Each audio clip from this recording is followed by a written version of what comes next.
Aí, começou a gravação, então. Boa noite, para quem ainda não me conhece, eu me chamo Arthur Peu, sou do curso de Matemática. Então, hoje a gente vai ter uma palestra aqui com o professor José Breno da Cruz. O professor Breno é orientador de projetos de ciência, tecnologia e inovação desde 1989, foi coordenador da Mostra Tec, Mostra Internacional de Ciências e Tecnologias, em 1999, é assessor na implantação de projetos de iniciação científica na educação básica nas 5 regiões do Brasil. É organizador também de seminários de iniciação científica, avaliador de projetos de ciência, tecnologia e inovação no Brasil e também na América Latina. Na palestra de hoje, ele irá falar um pouco sobre a iniciação científica no contexto da BNCC, mostrando a importância da metodologia científica como processo de ensino e aprendizagem, buscando o protagonismo do aluno e o papel de orientador do professor. Ele vai abrir uns minutinhos no final para dúvidas, mas vocês podem ir mandando suas dúvidas no chat conforme for passando a palestra, que daí no final eu leio para o professor tirar qualquer dúvida que vocês tenham. Então também não esqueçam de preencher a lista para ganhar o certificado. Então passo a palavra para o professor Breno, nosso palestrante de hoje. Muito boa noite a todos. Queria inicialmente agradecer ao Arthur, a equipe da Semana Acadêmica, por essa oportunidade de poder compartilhar um pouco aqui com vocês aquilo que eu tenho vivenciado, para que todos possam compreender em que contexto é a minha fala. Acho que isso é fundamental. Eu atuei durante 28 anos na Fundação Liberato em Novo Hamburgo, e aí, em função de uma legislação específica, eu me aposentei, ironicamente, eu costumo dizer isto, eu me aposentei antes do que inicialmente eu gostaria. Então, me aposentei em abril de 2015, e aí decidi, junto com a minha esposa, nós continuarmos fazendo alguma atividade mais intelectual, mais mental, e a partir daí, então, passei a ajudar um conjunto significativo de municípios aqui do Rio Grande do Sul, através, então, das secretarias municipais de educação, na implantação do modelo que a Liberato tinha como uma das suas grandes características, que é a pesquisa aplicada, fazer isto no ensino fundamental, que era um grande desafio. A partir daí, foram surgindo outras oportunidades, e até 2019, até início de 2020, então, antes da pandemia, nós já estávamos nas 5 regiões do Brasil, ajudando a organizar os maiores eventos de ciência jovem do Brasil, e depois também a pandemia acabou reforçando a ideia dos eventos virtuais, assim como este aqui com vocês, que é uma oportunidade talvez ímpar, que nós não tínhamos a dimensão naquele momento. E hoje, então, tem um processo de interação que depois eu vou aprofundar um pouquinho mais com vocês para mostrar a importância do tema para vocês com os países da América Latina. Então, atualmente eu tenho algumas parcerias, né? Então, a gente colabora aí com o México, com o Panamá, Bolívia, Chile, Peru, Argentina, Paraguai. Então, um bom número de países da América Latina. A temática que eu vou abordar é a temática da iniciação científica no contexto da BNCC.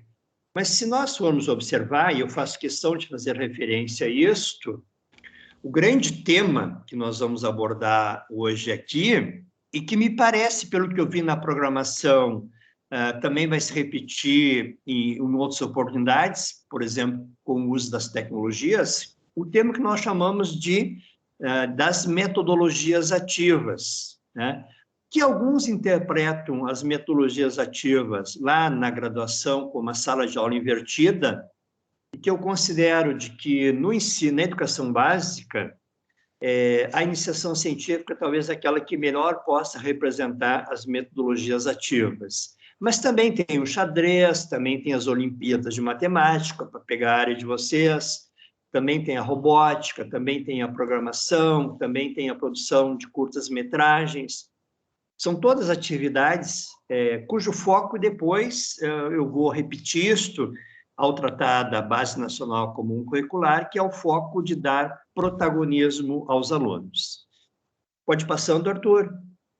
O que nós vamos, então, nesse período que a gente tem aqui, nós vamos trabalhar 3 tópicos específicos, mas antes de passar a abordar o tema, eu queria trazer aqui uma frase de Paulo Freire, até porque nós estamos ainda muito próximo da comemoração dos 100 anos de nascimento do Paulo Freire, e esta frase ela tem um significado muito importante para mim, sempre teve na área da minha atuação profissional como professor, que não há ensino sem pesquisa.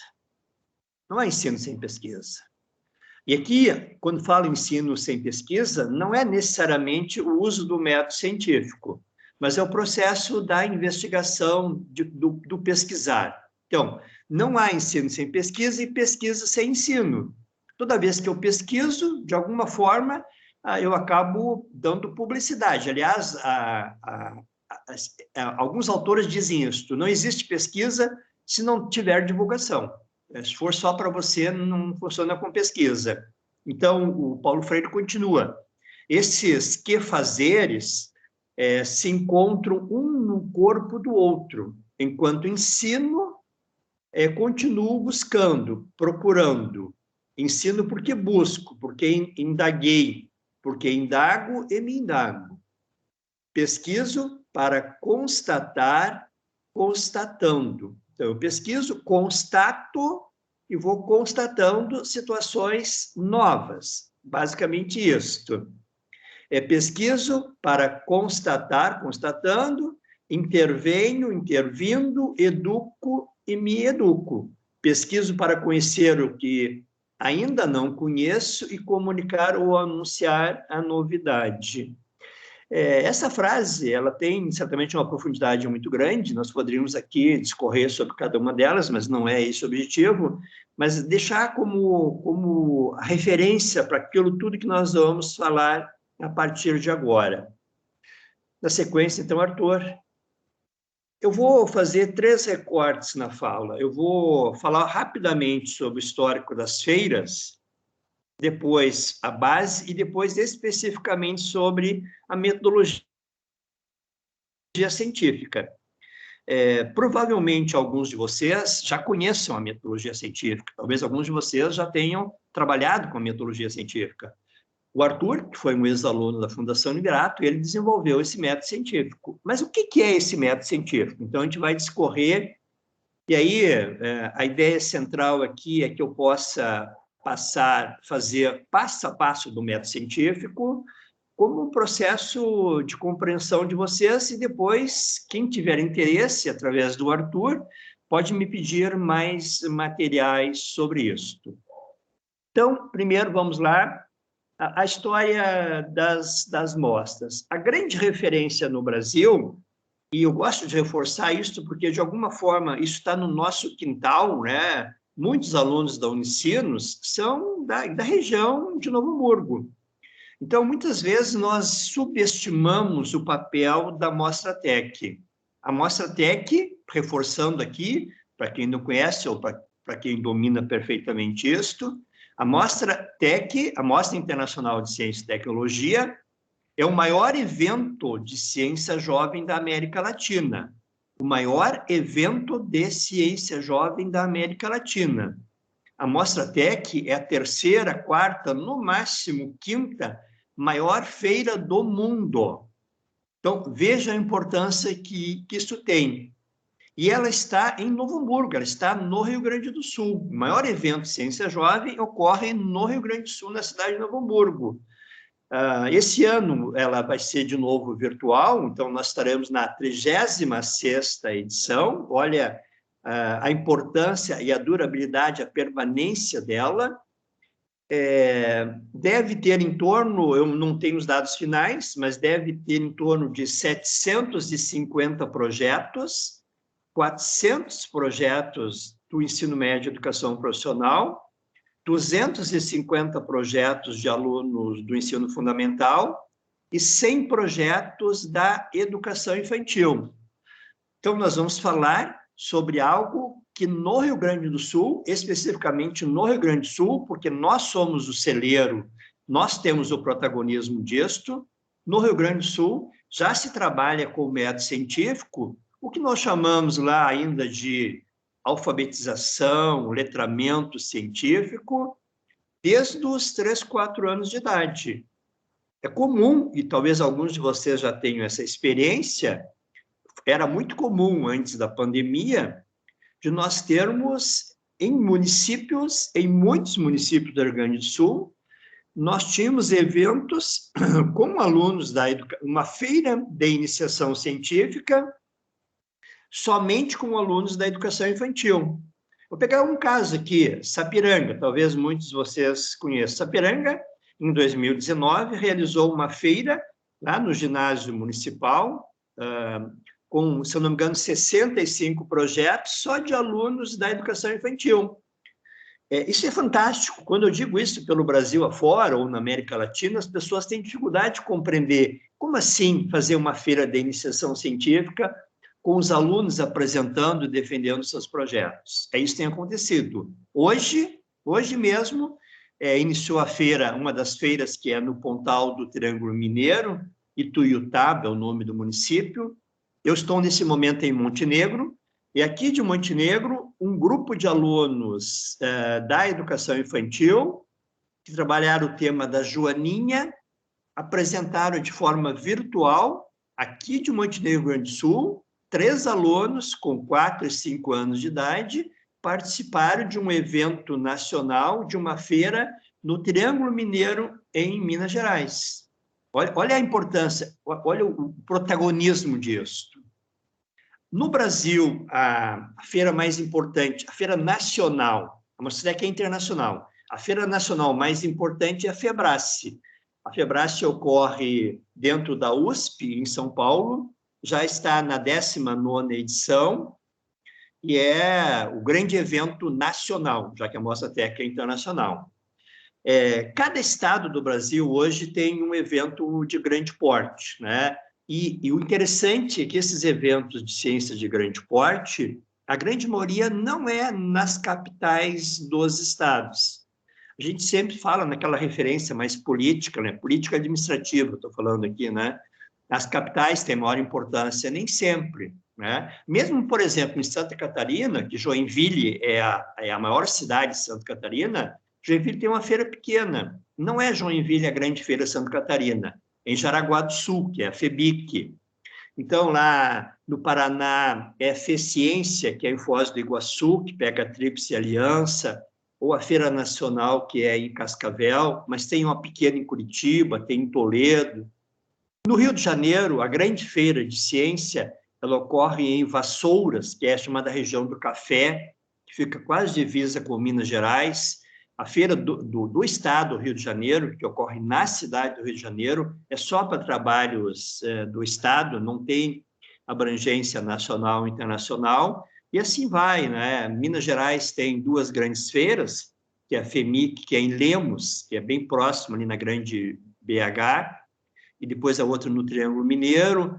A Bahia, agora, esse ano, que vai abrir para outros estados, porque a feira era só uma feira nacional. No Espírito Santo, é só uma feira estadual também. São Paulo, além, então, da FEBRASE, tem mais uma outra grande feira, o que é interessante também a gente constatar isso, né? O Arthur participou agora, ali na Fundação Evangélica, em Novo Hamburgo, o Pio XII, em Novo Hamburgo.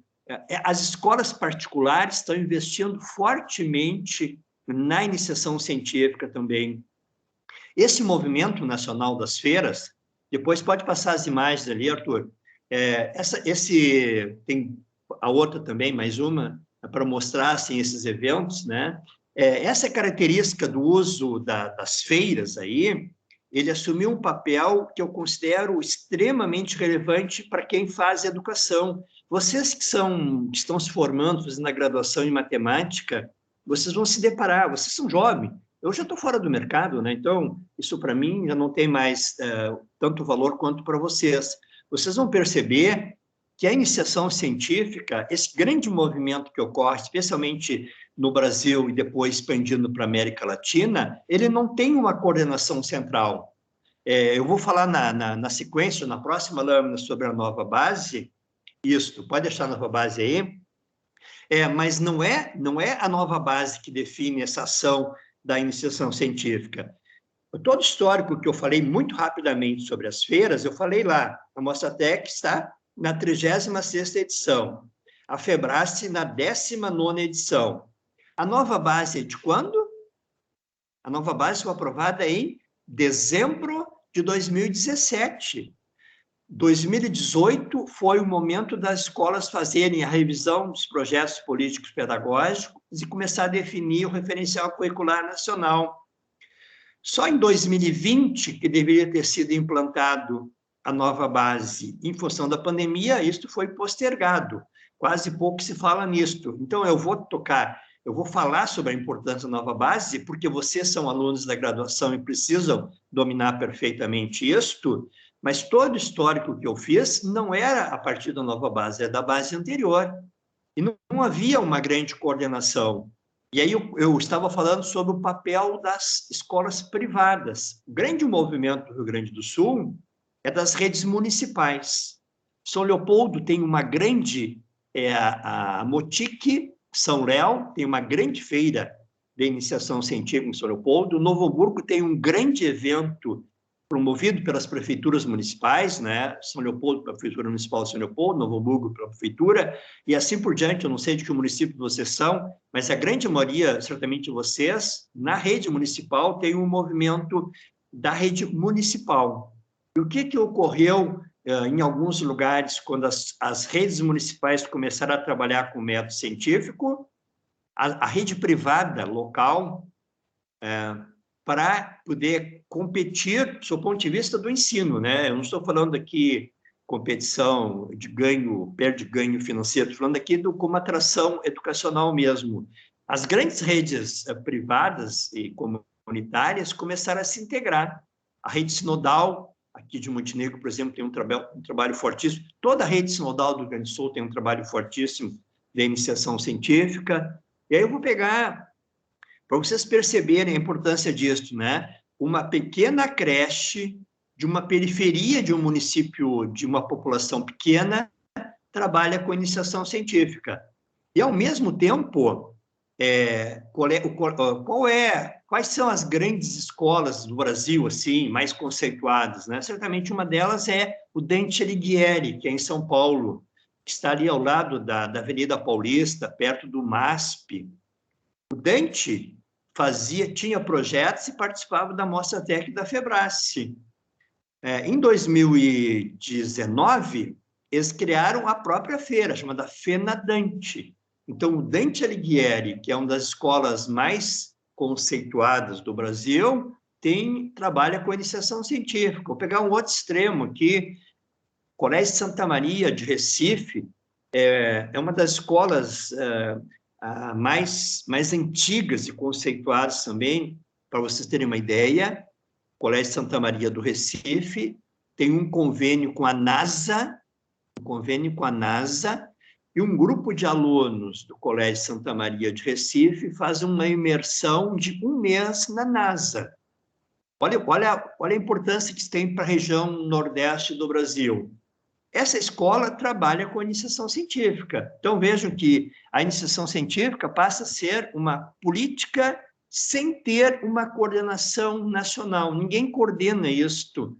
Cada um coordena a partir das redes locais, dos interesses dos professores. Bom, feito esse recorte das feiras aí, para vocês situarem, né, para mostrar que o que eu estou falando é aquilo que eu tenho vivido. Então, esse ano, por exemplo, eu ajudei praticamente o Brasil inteiro.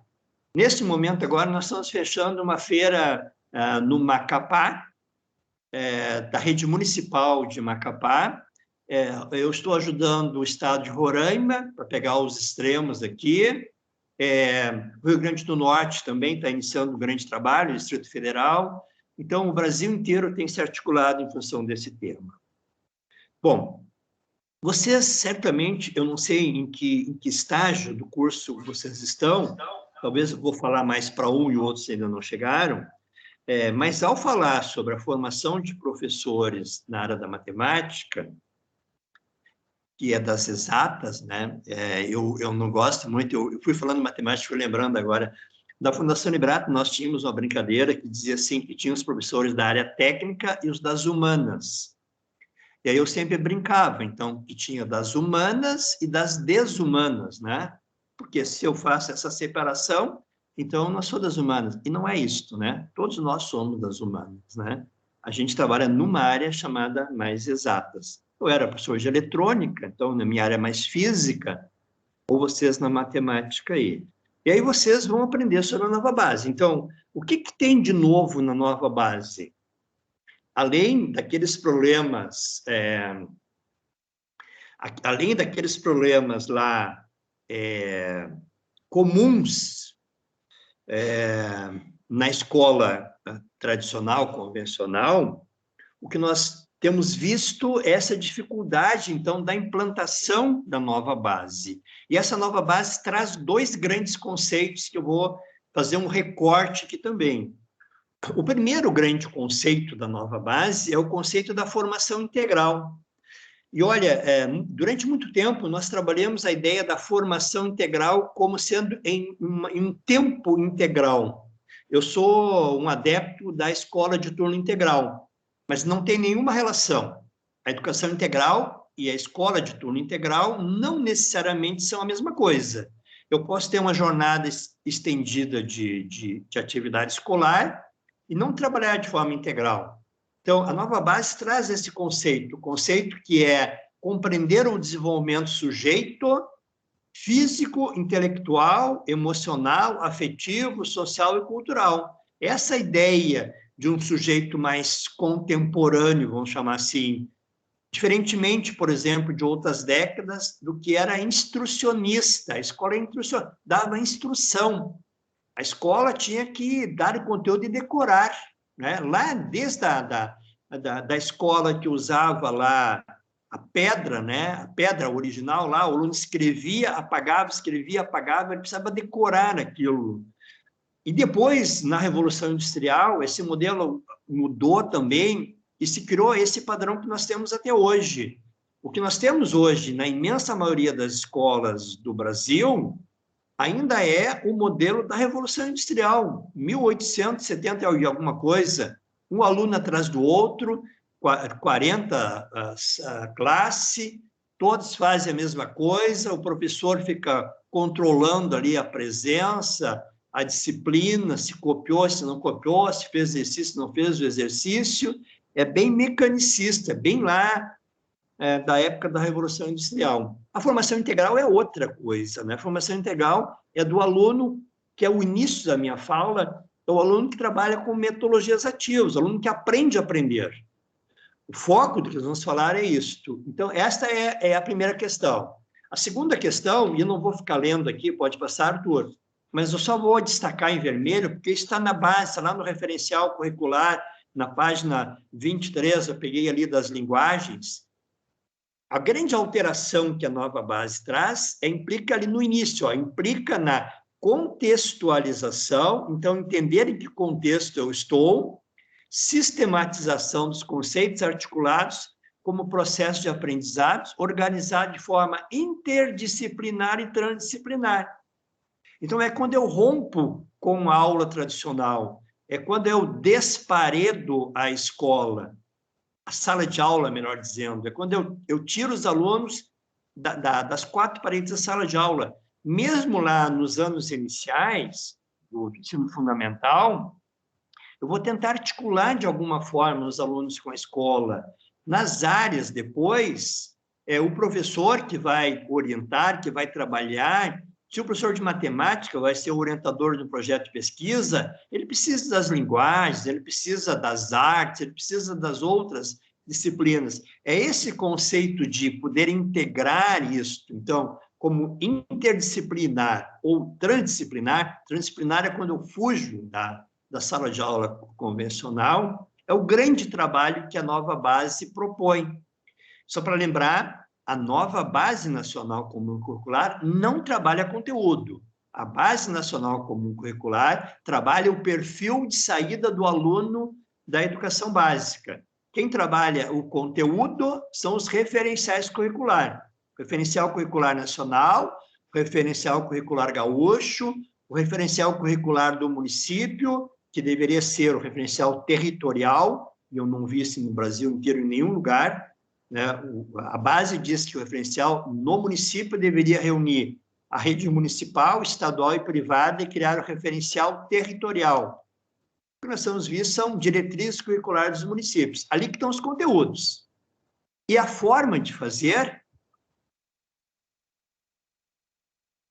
porque são os 3 grandes documentos, né? A base, que está lá no Plano Nacional de Educação, que é o mais amplo de todos.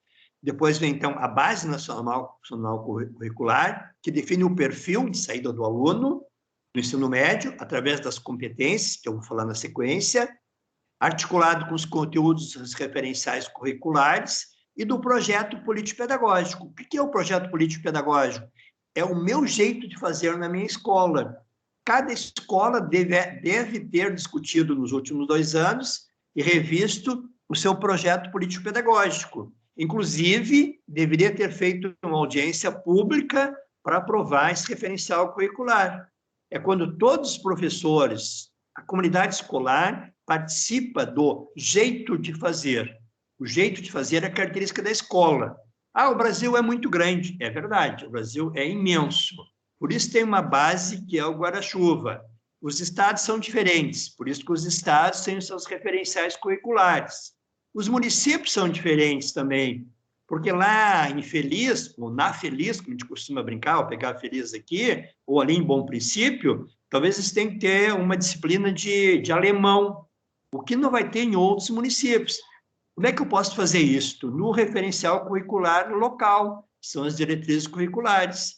Como é que eu vou fazer isto? Mas fazer no Nordeste é diferente do Sul. Sim, é diferente do Sul. E olha que eu sou um crítico da nova base, mas é talvez um dos melhores documentos que nós temos gerado nos últimos anos. Como é que eu faço a escola de diferentes regiões? Através do projeto político-pedagógico. É ali que é o meu fazer. E aí, então, para complementar aqui, o que a nova base traz de diferente, e é isso que vocês, alunos da matemática, estão se preparando, né? Talvez ainda vocês estão focando muito no conteúdo, e vocês precisam do conteúdo. Mas muito mais do que o conteúdo, o que a base diz que vocês devem fazer, vocês, enquanto alunos, é inverter o papel do professor que é instrucionista, né? Que faz com que o aluno sente, preste atenção, decore e reproduz, deixar de ser esse papel e passar o papel do orientador do processo de aprendizagem. E o aluno, em vez de um mero espectador, passa a ser protagonista no seu processo de ensino-aprendizagem. Cara, isso é muito bonito de dizer aqui, é muito fácil vir aqui dizer isso para vocês. A prática não é tão simples assim. Nós não vamos ser sempre orientadores na sala de aula e o aluno não vai ser sempre o protagonista. Nós temos que criar um modelo híbrido, mas aonde a gente vai dando protagonismo para esse aluno. Depois eu vou citar alguns exemplos aí. Na sequência, então, Arthur, ali, né, é um pouquinho do que eu falei antes ali. A sala de aula é lugar de descobertas, de interação social, de superação e desafios. Aprender a resultado da interação entre as estruturas mentais e o meio. É aquilo que eu construí enquanto modelo mental e compreender o meio que eu estou inserido. Evitando aquela pergunta, né? Professor, quando é que eu vou aplicar isto? Na matemática eu ouvi muito isto, né? Porque o conteúdo era muito isolado, muito distante. A professora Vanusa, especialmente amanhã, porque eu conheço muito bem, ela vai explorar muito isto com vocês, tenho certeza absoluta disto. E bem no finalzinho ali, volta aquilo que eu falei antes, né? Está lá na base, no referencial curricular gaúcho, não sou eu que estou inventando aqui. Nessa perspectiva, o pátio da escola, diz o documento, o pátio da escola, as praças, as ruas, entre outros espaços, potencializam o desenvolvimento dos estudantes, dando ênfase ao desemparedamento. É isto, né? É quando eu consigo compreender além das quatro paredes. Bom, e aí eu falei, então, e eu vou aqui fazer um recorte só, né? Estou falando em recorte, muito palavra recorte. Eu vou pegar algumas partes para a gente poder tentar construir o raciocínio aqui para aquilo que eu gostaria de, no final, vocês pudessem compreender. A segunda grande novidade da nova base é trabalhar as 10 grandes competências gerais. Competências e habilidades é algo que sempre esteve muito presente no cotidiano do professor. Eu mesmo, durante muitos anos, e acho que algumas vezes ainda faço, uma confusão entre competência e habilidades. São duas coisas diferentes. A nova base, a nova base traz como novo isto, né? Então, ela trabalha as 10 grandes competências, é aquilo que eu tenho que atingir no final da educação básica. Todo professor, então, a educação básica compreende o que mesmo? Educação infantil, Fundamental 1, Fundamental 2, ensino médio.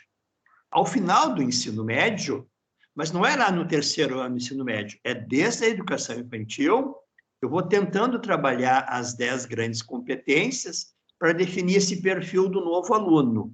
Próxima lâmina ali, o que a base define como competência? Antes um pouquinho, acho que pulou, Arthur. Pulou uma, volta, isso aí. Então, a competência é definida, competência é o resultado final. E é definido como, então, a mobilização do quê? Dos conhecimentos. Olha, ele começa isto, né? Eu era professor de eletrônica, o Arthur foi meu aluno, eu forçava muito que os alunos dominassem o conteúdo básico de eletrônica, lá quando eu tinha primeiro ano de eletrônica. Assim vocês vão fazer também. O conteúdo é fundamental. Os alunos, nós precisamos saber o que a humanidade produziu até agora.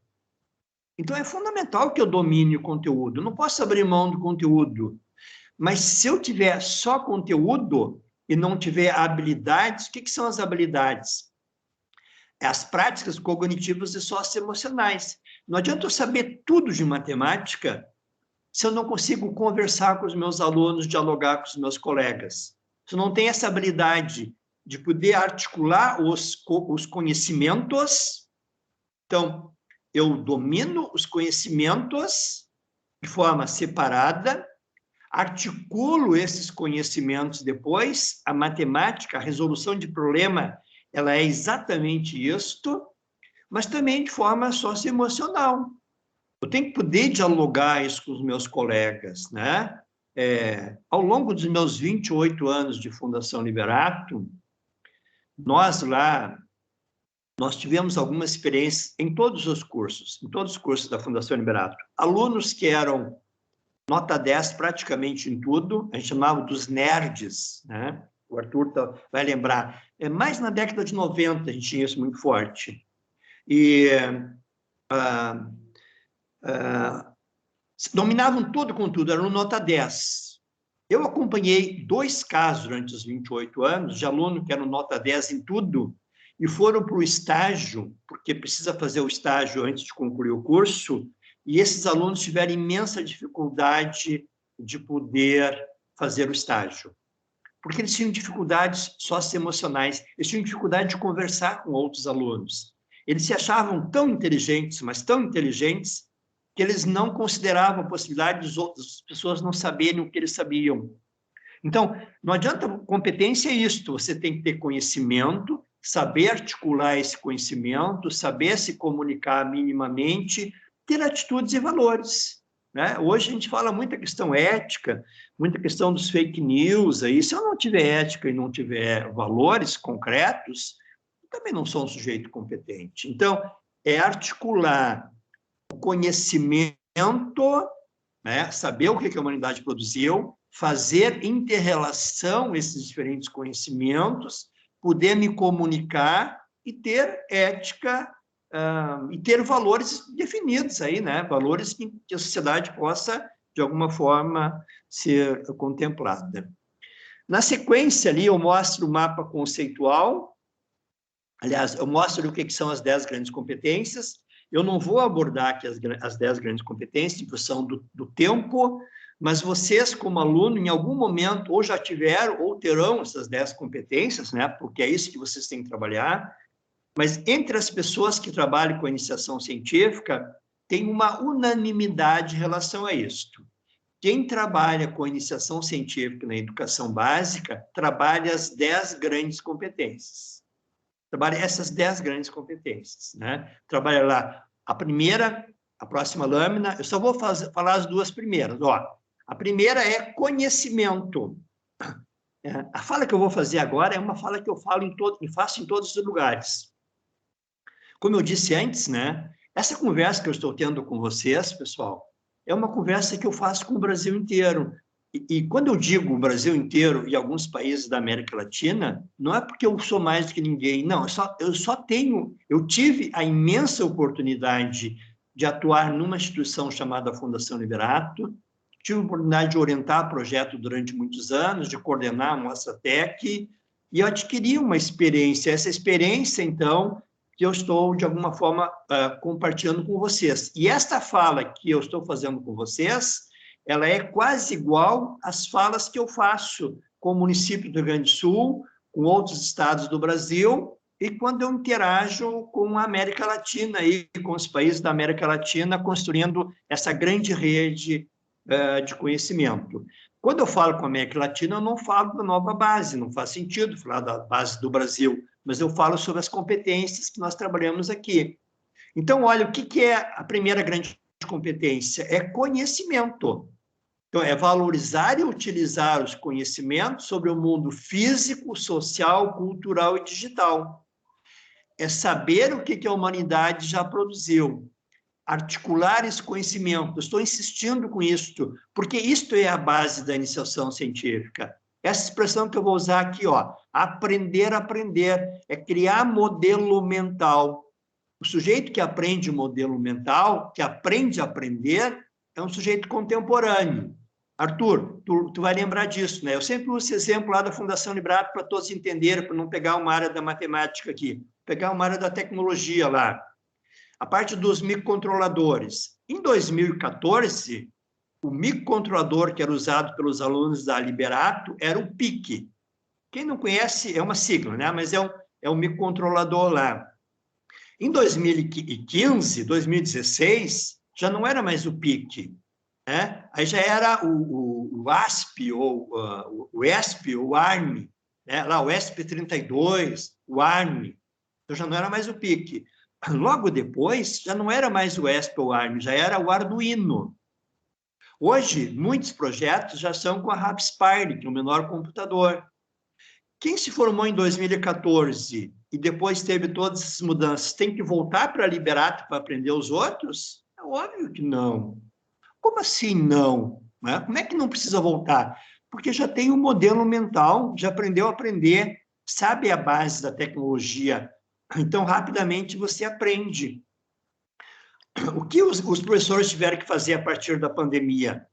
O que todos nós tivemos que fazer a partir da pandemia não foi aprender a aprender? Nós não tivemos que aprender novas atitudes, novos valores? Novas aplicações, inclusive?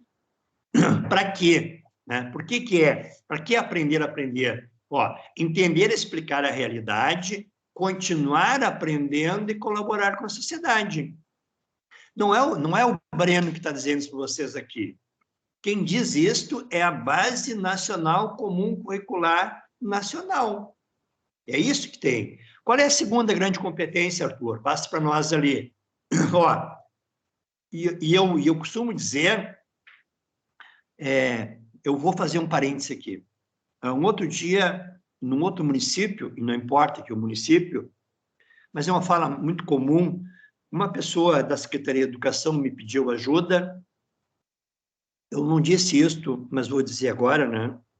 Todo o trabalho que eu faço pelo Brasil, pelo Rio Grande do Sul, é 100% voluntário. Em função de alguns problemas que eu tive bem no início, eu não aceito nenhum centavo de recurso público. Se alguma prefeitura, se alguma escola pública quiser me dar 1 centavo para que eu ajude, eu não aceito. Eu só faço trabalho voluntário. Então, porque aí eu só faço o que eu quero também. Essa é a diferença também, né? Um município da região me pediu ajuda e a fala da pessoa, que é uma assessora da Secretaria de Educação, diz assim: aqui no nosso município, os professores têm resistência em trabalhar com a iniciação científica. Eu já ouvi muito isso por aí. E aí a minha fala sempre é o seguinte: então, os professores de vocês não estão cumprindo a nova base? Porque a base diz isto. Vocês são professores da matemática? Está lá. Eu não vou apresentar aqui, mas quem quiser, eu tenho um material específico da matemática aí que tem que trabalhar. Então, tem que trabalhar as questões que envolvem a iniciação científica. E a segunda grande competência, então é isso que nós estamos preparando o aluno do ensino médio, é o pensamento científico. Lembra que eu fiz várias vezes a expressão aqui do modelo mental, o pensamento científico, e aí o legislador poderia ter posto um ponto final. Ele não colocou um ponto final, ele colocou uma vírgula. É pensamento científico, crítico e criativo. Não é só o pensamento científico para aprender um modelo, um método científico. Se eu aprender um método científico e ele não tiver alguma criticidade ou alguma criatividade, ele não serve para nada. Não é esse o jeito que nós queremos. Eu vou pegar o que eu tenho aqui na minha frente, né? Em função aí de alguns problemas de garganta, né? Então eu preciso estar hidratando sempre. Tem aqui uma garrafa PET. Vamos considerar que a nossa pesquisa fosse sobre a construção da garrafa PET. Não adianta eu saber tudo sobre petróleo, sobre polímeros, sobre a composição da garrafa PET, se eu não tiver criticidade em relação a isto. Qual é o processo de criticidade que nós temos? A primeira coisa, certamente, depois que eu tomar essa água, qual o destino dessa garrafa? Então, tem que ter um aspecto crítico. Essa garrafa PET, que tem muita utilidade, ela gera um resíduo ambiental. O que eu vou fazer com isso? Então, eu tenho criatividade para poder reutilizar as garrafas PETs? Sim, aí está cheio de projeto. É isso que eu estou falando. Independente do que nós fizermos lá, que a gente tenha o modelo mental, mas que tenha lá o aspecto crítico e criativo. Isso em todas as áreas. Nas humanas, né? Eu vou avaliar o processo de ensino-aprendizagem durante a pandemia. Eu posso ter um monte de dados estatísticos. Eu tenho também que ter o aspecto crítico em relação a isto, o que significou, o que isto produziu, né? Foi uma pandemia, e ter alternativas para esse novo modelo. Como é que eu vou criar esse novo modelo? O que é esse novo modelo? E ali diz, então, para que investigar causas, elaborar e testar hipóteses, formular e resolver problemas e criar solução. É isso que a base diz. O que é elaborar e testar hipóteses? A partir de uma questão central, de um problema central, eu vou tentar imaginar possibilidades. Investigar causas, elaborar e testar hipóteses, formular e resolver problemas, quando for na educação infantil, ele tem uma abrangência, uma profundidade. Quando for um aluno do Fundamental 2, já é outra. E quando for aluno do ensino médio, é muito maior ainda. Esse processo, ele tem que começar na educação infantil. Aí, sim, ao longo do ano, perfeito. Ao longo do ano, ele vai acontecendo. Bom, acho que eu foquei um pouco mais na base, porque eu considero que isso é fundamental para a formação de vocês. O próximo item agora, eu ainda vou manter, assim, alguma profundidade, e depois tem um conjunto de lâminas que eu vou deixar disponível, que eu não vou ficar lendo, que são com mais textos. Bom, eu falava, então, sobre o papel aqui, pessoal, da iniciação científica. O que eu tenho visto pelo Brasil inteiro são 2 modelos de execução. Agora eu estou falando aqui no papel do professor.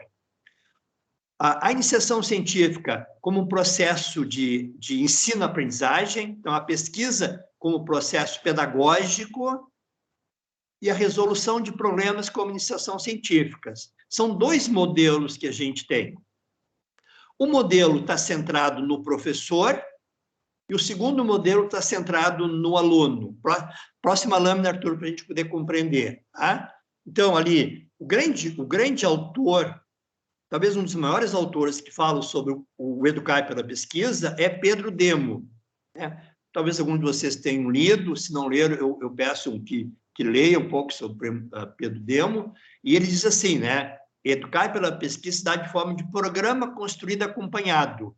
Então, tem que ter um planejamento disto, que é o que eu vou detalhadamente abordar depois, que eu acho que é mais importante para vocês. Dessa forma, a pesquisa pode ser compreendida como um conjunto de passos, passo a passo. Pode passar a próxima lâmina.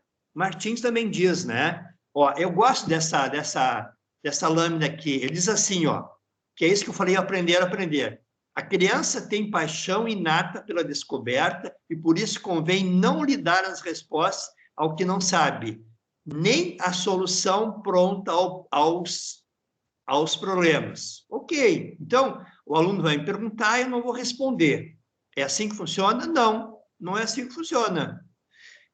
Como é que funciona? É fundamental alimentar a curiosidade, motivá-la a descobrir as saídas, orientá-la na investigação até conseguir o que deseja.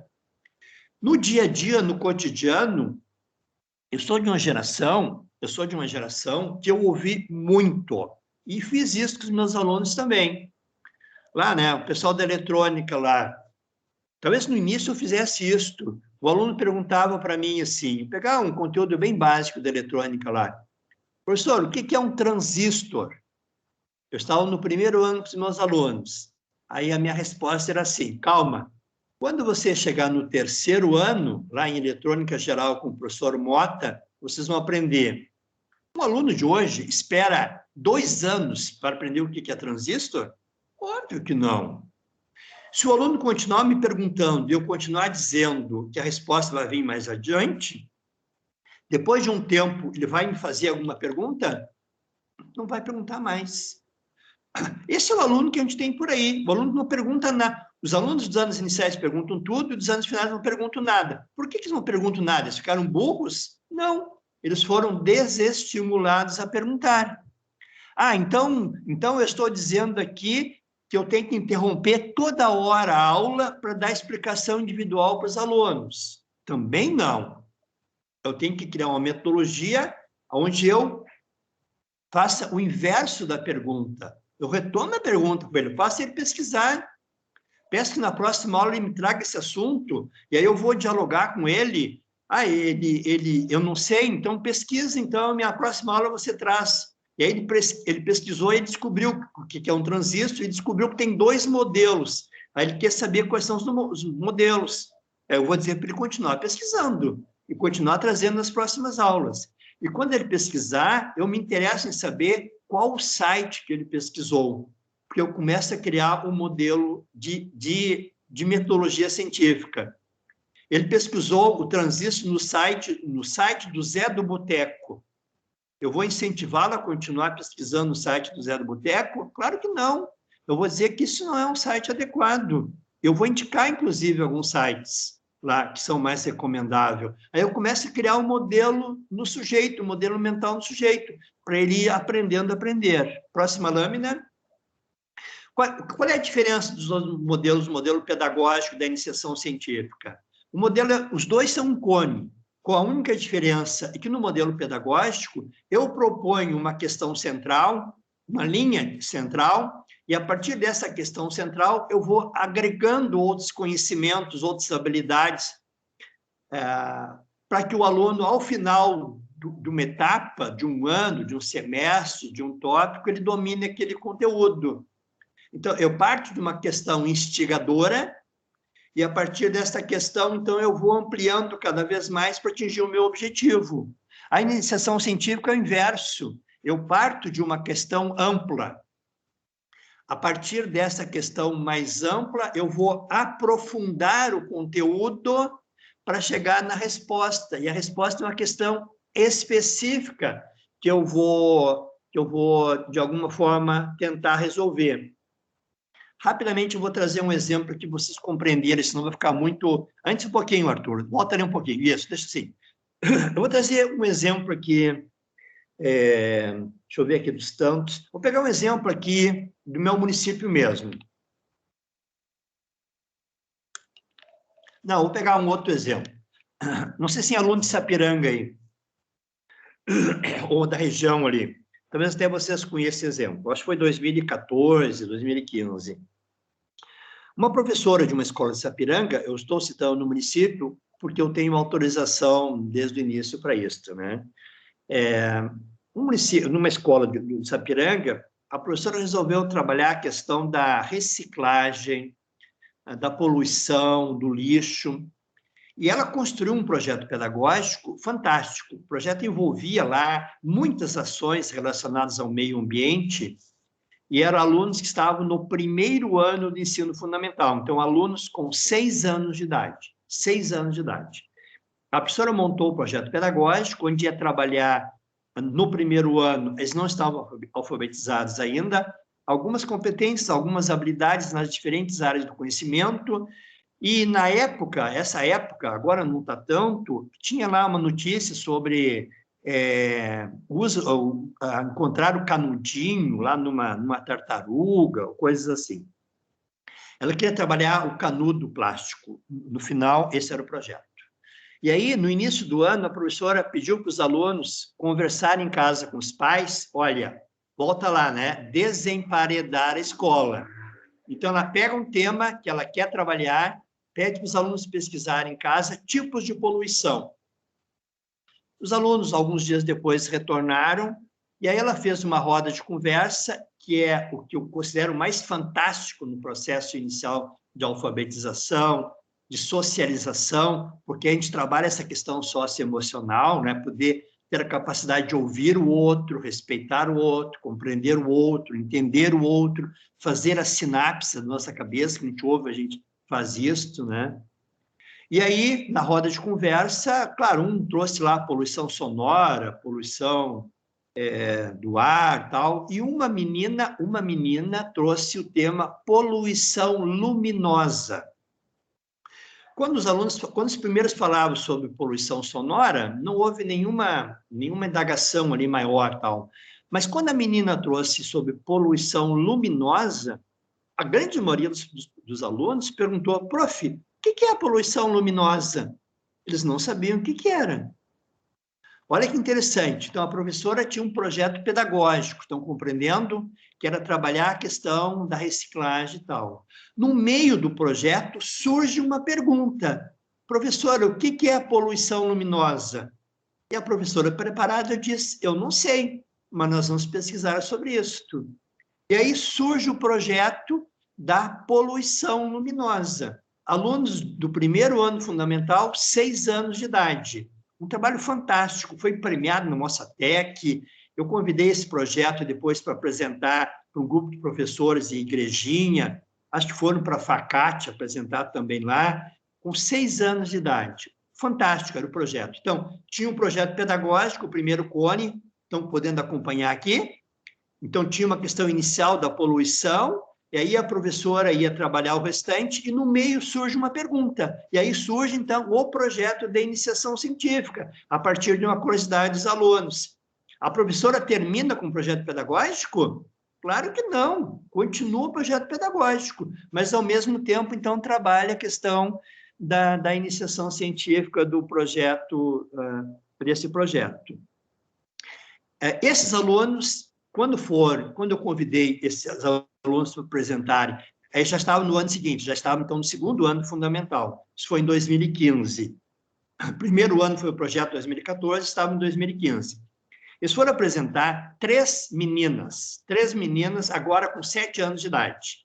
3 meninas com 7 anos de idade saem do seu município e vão apresentar o projeto numa formação de professores no município de Igrejinha, para um grupo de 50 professores. Quem de nós aqui, quem de vocês já teve essa oportunidade de fazer isso durante a vida de vocês? Eu estou com 63 anos. Eu eu morro de inveja dessa gente, eu brinco sempre, eu morro de inveja, eu não tive essa oportunidade. Com 7 anos de idade, poder apresentar o que eu aprendi para 50 professores num outro município. Olha que fantástico isso, né? Que oportunidade única. Depois de apresentar um projeto, uma professora, a professora Joana, perguntou se as 3 meninas iriam dar continuidade ao projeto. Elas eram muito falantes, e aí nós percebemos que elas frearam, que elas não falaram. Aí é óbvio, né, que nós ficamos curiosos. Aí eu perguntei, mas o que vocês gostariam aliás, vocês vão continuar o projeto? Não. O que vocês vão pesquisar esse ano? Aí uma das meninas disse assim, de forma muito tímida, né, e elas não eram assim. A professora quer que a gente pesquise sobre resíduo orgânico.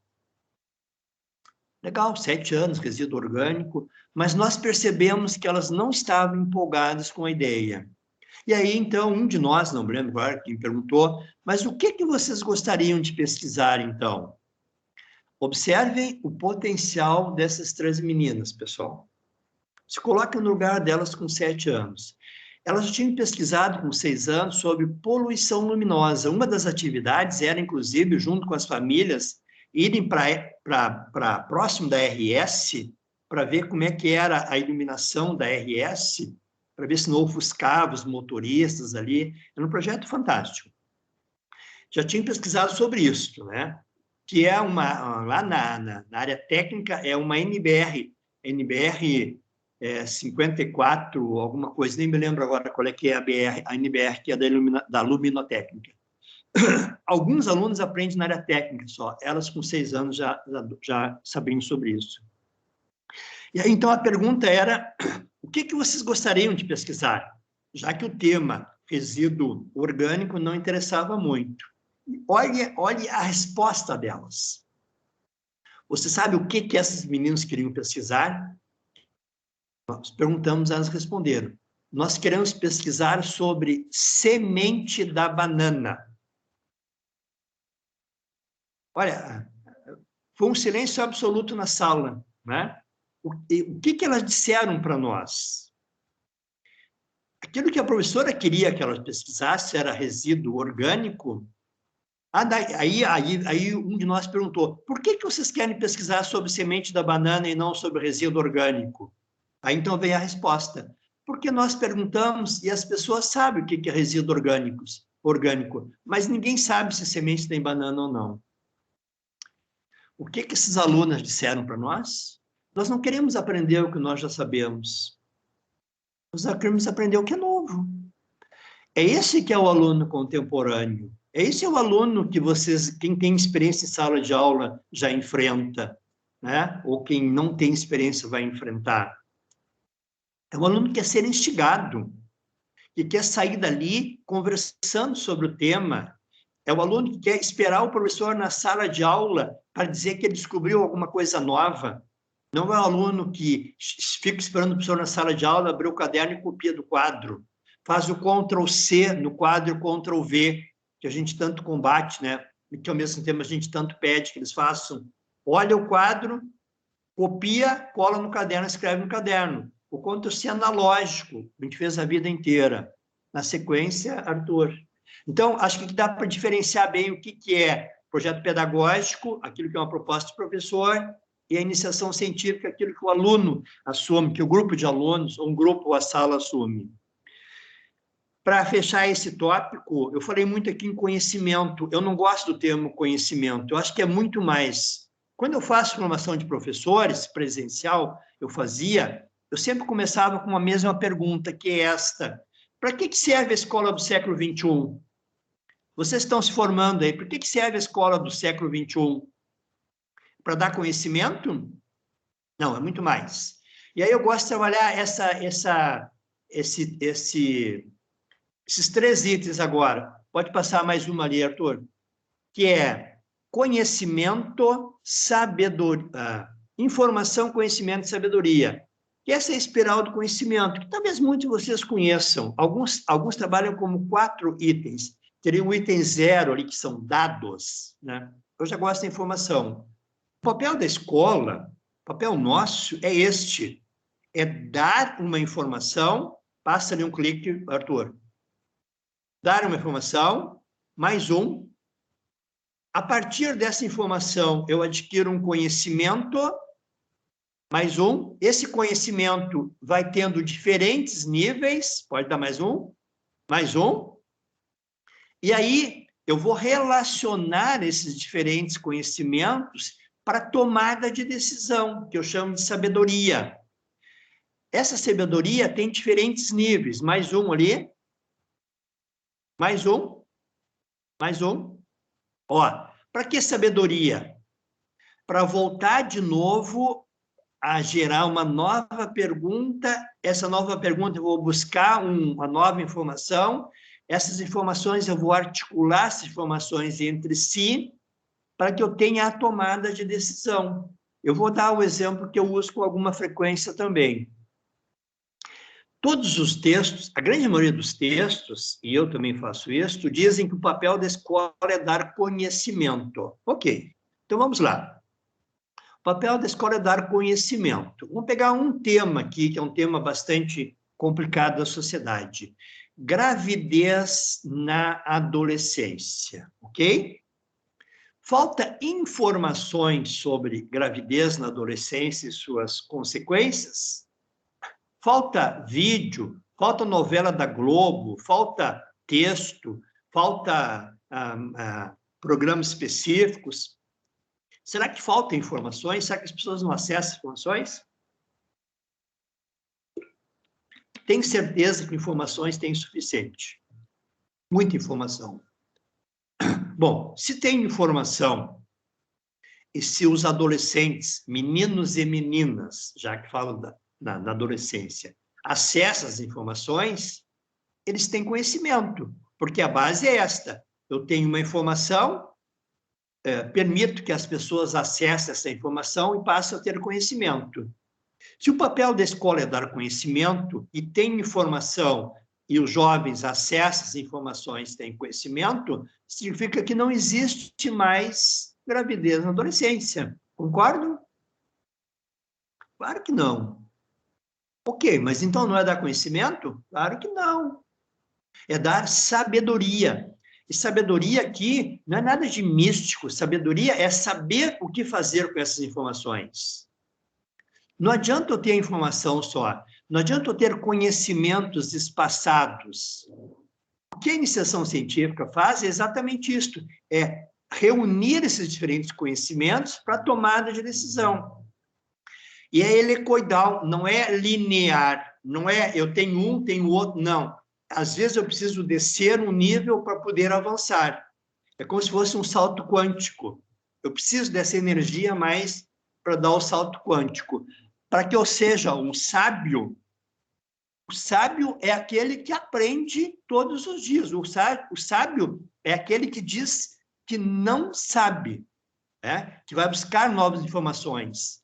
Então, ele vai voltar de novo, por isso que ele é helicoidal, ó. Por isso que ele volta na base, busca novas informações, articula essas informações e chega lá à sabedoria. Eu lembrei agora, olhando a figura, eu não sei se eu consegui, de alguma forma, fazer com que vocês compreendam o nosso papel como professor. Não é ensinar que 1 mais 1 é 2 e depois na prova dar 1 mais 1 e cobrar 2. É poder articular isso nas equações, como vocês fazem com maestria, certamente. Para fechar esse tópico aqui, eu só queria lembrar aqui, ó, esta imagem que está aí posta nessa lâmina, e todas as outras lâminas tinham imagens, vocês devem ter observado que tem um link abaixo. Acho que esse é um cuidado que nós temos que ter enquanto professores também. Eu tirei essa imagem na internet. Eu tenho obrigação de, ao apresentar essa imagem para vocês, apresentar um link. Senão eu estou fazendo plágio. E eu confesso, com alguma tristeza, que talvez o que eu mais fiz enquanto professor de eletrônica foi plágio. Eu cansei de tirar xeroxes de livro de eletrônica, colar na minha apostila, botar o meu nome e entregar para os alunos como se fosse meu. Isso é plágio. Então, se eu pego alguma imagem, eu vou dar o link de onde eu tirei. Ok? Vamos adiante, vamos passar agora algumas lâminas mais rápido. Essa aqui, essa, pessoal, é a taxonomia de Bloom. O modelo das metodologias passivas, eu trabalho na base, ó, compreender, conhecer, eu digo que 1 mais 1 é 2, o aluno compreende, eu aplico, eu faço uma prova e coloco 1 mais 1, ele tem que responder 2. Isso é metodologia passiva. As metodologias ativas é superior, eu tenho que analisar isto. Então, é análise, síntese e avaliação. É aí que eu tenho que trabalhar. O papel da escola é trabalhar com análise e síntese. Eu faço conhecimento, a compreensão e a aplicação para que eu tenha condições de fazer análise e síntese. Isso que são as metodologias passivas, não as metodologias ativas, não as metodologias passivas, que é a base. Então, vamos lá agora. Como já são 9h10, eu vou tentar aí deixar uns 30 minutos para perguntas de vocês, espero que gere alguma dúvida em vocês, para poder interagir um pouco mais. E vou falar um pouquinho, então, detalhadamente, aqui durante uns 20, 25 minutos no máximo, sobre o plano de pesquisa. Sobre, então, criar um modelo mental. A metodologia científica, não existe uma única metodologia. O que eu vou trabalhar aqui é a que a Mostratec apresenta, que é muito parecida com a Febrace, que é muito parecida com a Fiocruz, que são as grandes instituições que trabalham com o método. Isso aqui é um checklist. Se eu desse esse checklist, seria, desculpa a expressão mais chula aqui, né? Seria um saco, né? Eu preencho cada item, isso não resolve nada. Isso não forma modelo mental. Isso, inclusive, não eu diria que sem importância se eu trabalhar só isoladamente. Então, vamos lá. Vou passar um pouco mais adiante. Agora tem alguns textos que a fundamentação teórica, esse material fica à disposição de todos vocês, pessoal. Quem quiser depois se aprofundar, busca mais informações, eu não vou ficar lendo aqui, tá? Não vou ficar no que Gil diz, que Demo diz, passa um pouquinho mais. É basicamente aquilo que eu falei, isto. Chegamos aí. Então, eu vou detalhar agora o que é o método científico. O que é a iniciação científica mesmo? Na primeira lâmina que eu li, Pedro Demo diz que é um processo organizado que tem fases. A pesquisa tem fases. Ela tem a primeira fase, que é o antes de iniciar. A gente chama de plano de pesquisa. Alguns chamam só de projeto. Outros chamam de estrutura básica, estrutura formal. Aí tem o durante, que são os registros, o diário de bordo, o caderno de campo e a pasta de documentos, né? E depois de concluída a pesquisa, então vai gerar o relatório, o artigo científico, o banner, a montagem da estande, são diferentes etapas. O que eu vou abordar com vocês é exatamente a primeira etapa, o plano de pesquisa. Como é que a gente monta esse plano de pesquisa? Acho que alguns de vocês já devem ter tido alguma cadeira sobre isto, ou vão ter em seguida agora. Vamos lá, então. Agora eu vou detalhar de forma assim, com alguns exemplos reais aí, o que é o plano de pesquisa. O que é a chamada iniciação científica ou alfabetização e letramento? Vocês estão fazendo graduação, vocês terão que fazer lá o TCC de vocês. O TCC de vocês segue a orientação da Unicinos. Aí vocês vão trabalhar com pesquisa. Eu estou falando aqui em iniciação científica. Só para que nós possamos compreender. Eu estou focando muito mais aqui no trabalho de vocês lá na sala de aula do que na graduação de vocês, porque na graduação tem algumas diferenças. Mas eu vou, para vocês compreenderem, é assim, a gente diz que a gente começa com os pequenininhos, com letramento, com alfabetização, lá no Fundamental 2 com iniciação científica, no médio com iniciação científica, para chegar na graduação com a pesquisa científica. Segue a mesma base que eu vou apresentar, mas tem algumas particularidades da graduação e do TCC, ok? Então, vocês têm que aí respeitar o que a Unicinos define isso como graduação. Essa formação que eu dou é para professores que atuam na educação básica. Então, por onde começa, então? começa por uma pergunta. É isso que nós chamamos de problema. O problema é um questionamento, uma curiosidade, algo a ser pesquisado, a ser execuível. Prof, o que é poluição luminosa? Vou pegar o exemplo que eu fiz aqui. É uma pergunta, tá?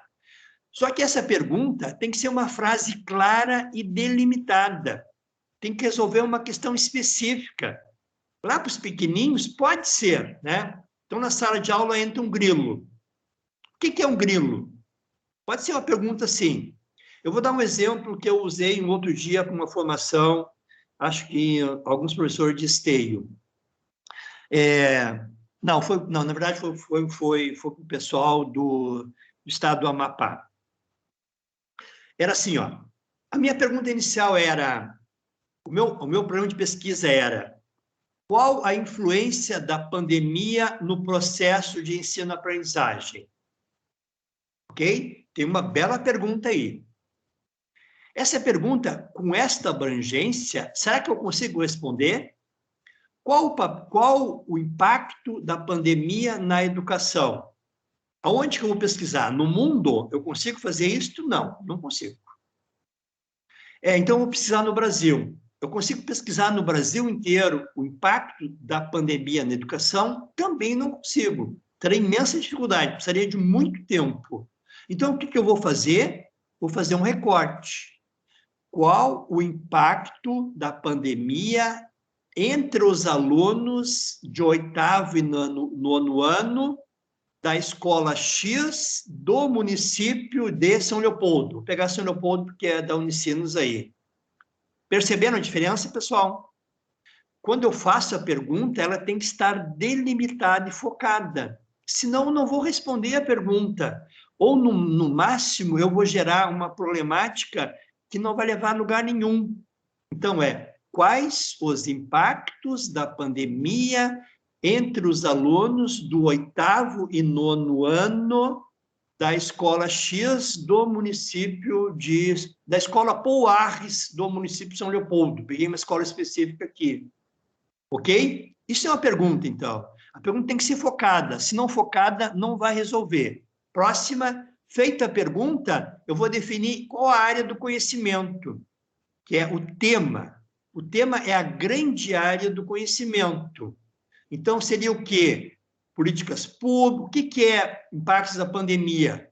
Então, vou tentar definir a grande área do conhecimento. É sociologia? É educação? O que é essa área? É uma grande área do conhecimento, e aí eu vou fazer um pequeno texto onde eu vou trazer para a minha problemática. Então, eu defini o problema de pesquisa, defini a pergunta, e é uma pergunta central. Eu me reuni com os alunos, e aí o tema era impactos da pandemia, e surgiram várias perguntas. Eu anoto todas as perguntas, mas defino qual o problema central. O problema central é uma pergunta, porque se eu tiver 2 perguntas, eu vou ter que ter 2 objetivos gerais. E aí eu vou ter 2 pesquisas. Então, é uma pergunta. Mas o que eu faço com as outras perguntas que os alunos fizeram? Guardo todas elas muito bem guardadas. Defino, então, o tema. A próxima é a justificativa. Justificativa é um texto, é uma lauda, é um texto, no mínimo, de uma folha. Justificativa é onde eu vou dizer, como todo texto da língua portuguesa, ele tem que ter três partes, esse texto da justificativa, que é a introdução, desenvolvimento e conclusão. Eu vou dizer ali de onde surgiu essa problemática, o que eu sei sobre ela e o que eu pretendo fazer, qual é a relevância deste tema. Aí, para os professores, agora na sala de aula, né? Quando é que a gente faz a justificativa? A justificativa a gente faz na roda de conversa. É aquele momento que eu vou ouvir todos os alunos e vou anotando no quadro, ou vou gravando, vou fazendo pequenas anotações para depois poder construir o texto. E este texto tem que ser uma linguagem dos alunos. Lá, eu agora vi um relatório, por exemplo, do aluno de uma turma de 2º ano do Fundamental, e a professora colocou ali algumas frases entre aspas, que eram citações dos alunos. Então, é ali onde o aluno pensa sobre o tema, ele define o que ele já sabe, define o que ele quer construir. Isso chama-se justificativa, é a primeira parte do texto. Depois, a próxima ali, olha que tem umas setinhas em vermelho ali, pessoal. Por isso é um mapa conceitual. Depois da justificativa vem as hipóteses. O que são hipóteses? Hipóteses são as possíveis respostas ao problema de pesquisa. Hipótese é um achismo. Hipótese, que já é hoje mesmo, hoje é, acho que 19, né? Hipótese é o que eu sei sobre o assunto no dia 19 de outubro de 2021. Porque eu estou começando a pesquisa lá em 19 de janeiro de 2022, provavelmente as hipóteses serão outras, porque eu adquiri sabedoria, eu sei mais sobre o assunto. Hipótese é o que eu sei hoje. E hipótese tem que dialogar com a pergunta. O problema de pesquisa é uma pergunta. As hipóteses são as respostas à pergunta. Tem que ter relação com ela. Quais os impactos da pandemia na educação dos alunos do 7º, 8º ano da Escola Pouar de São Leopoldo, Rio Grande do Sul? Aí eu vou definir as hipóteses. Houve um decréscimo de aprendizagem, eles desaprenderam não sei o quê. É isso que eu penso, é o achismo que eu tenho. Por que tem uma seta lá para a justificativa também? Porque muito provavelmente, durante a roda de conversa, os alunos já apresentaram as hipóteses da pergunta.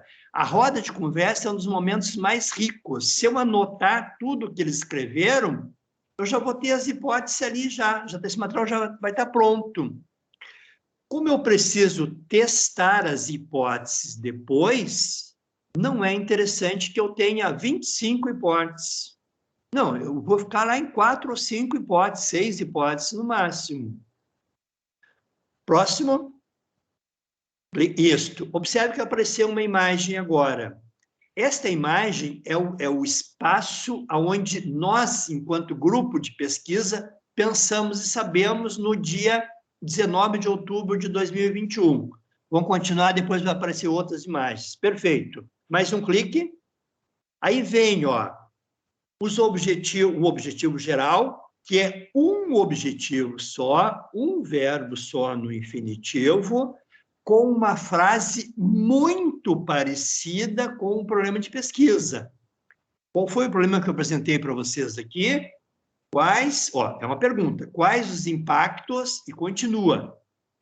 O objetivo geral é identificar os impactos da pandemia ou pesquisar os impactos da pandemia.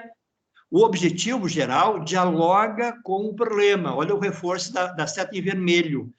É um texto quase que igual ao problema. Vocês estão percebendo por que eu descartei aquela primeira lâmina onde tinha ali o checklist? Porque não é checklist. Isso aqui é sistêmico, é integrado. E eu preciso dominar o método para poder ensinar os alunos. Esse é o grande desafio que vocês têm. É definir, então, o objetivo geral, é saber que é uma ação, o objetivo é uma ação, um verbo no infinitivo que dialoga com o problema. E aí, o único verbo que eu peço que vocês não usem é o verbo conscientizar. Primeiro, porque ninguém conscientiza ninguém. Conscientização é um processo interno. Eu posso estimular, instigar, provocar, né? E aí as pessoas irão se conscientizar ou não. Eu estou falando aqui com um grupo de alunos, eu não estou conscientizando ninguém. Vocês que estão fazendo essas conexões, eu estou provocando vocês aqui. O objetivo geral, como o próprio nome diz, é um objetivo com um verbo no infinitivo. No máximo, um segundo verbo complementar, se o texto for muito longo. Mas normalmente é um verbo só. E o que são os objetivos específicos? São todas as ações parciais que eu vou fazer para poder responder ao objetivo geral. Aqui é o inverso. O objetivo geral é um só, objetivos específicos, quanto mais melhor. Quanto mais melhor. Quanto mais detalhado, menor. Vou pegar aqui um outro exemplo agora aqui. Vamos imaginar que meu objetivo geral fosse construir um prédio residencial na zona urbana do município de Montenegro, Rio Grande do Sul. Vejam, eu contextualizei exatamente o que eu quero. Quero construir um prédio residencial na zona urbana, no município de Montenegro, Rio Grande do Sul. Esse é o meu objetivo geral. O que seriam os objetivos específicos? Primeiro, identificar um lote compatível com o meu poder econômico. Identificar uma zona residencial, urbana, mais atrativa no município de Montenegro. Adquirir o lote, contratar um profissional, elaborar a planta básica, elaborar não sei o quê, não sei o quê. É um monte de objetivo específico. Quando eu cumprir todos os objetivos específicos, eu tenho um prédio residencial construído. Compreenderam? Quanto mais objetivo específico, melhor. Vai facilitar as ações depois. Próxima lâmina é o objeto. Objeto é o tipo de pesquisa. Volta um ali, Arthur, deixa só o objeto. Objeto é o tipo de pesquisa. Então, é uma pesquisa quantitativa, é uma pesquisa qualitativa, é uma pesquisa só bibliográfica, é uma pesquisação. Faço, tem uma ação, né? A obra, por exemplo, seria uma pesquisação, né? São os vários tipos de pesquisas que tem.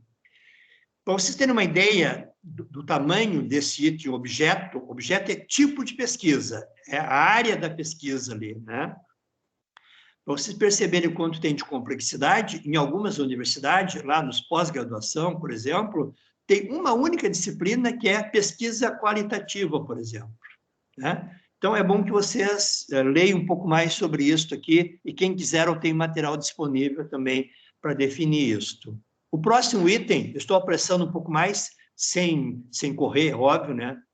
O próximo item é revisão bibliográfica. Revisão bibliográfica é uma dor de cabeça minha.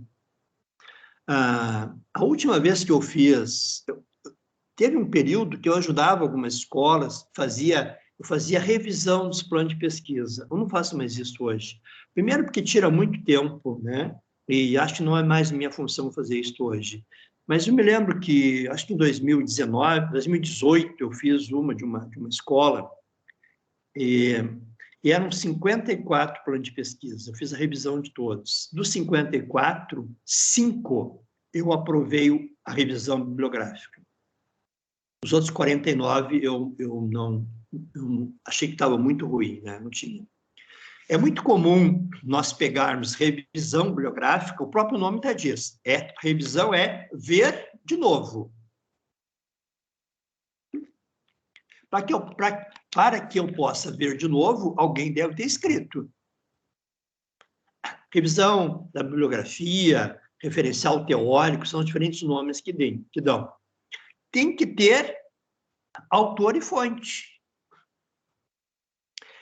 E é muito comum encontrar isso até hoje ainda, né? Você pega uma revisão bibliográfica de um projeto já concluído, então, e tem 5 páginas.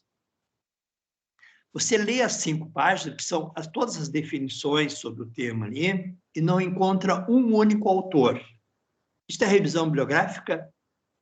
Ah, mas lá nas referências eu coloquei as minhas fontes. Não, lá é as fontes que você usou. Os textos você tem que citar.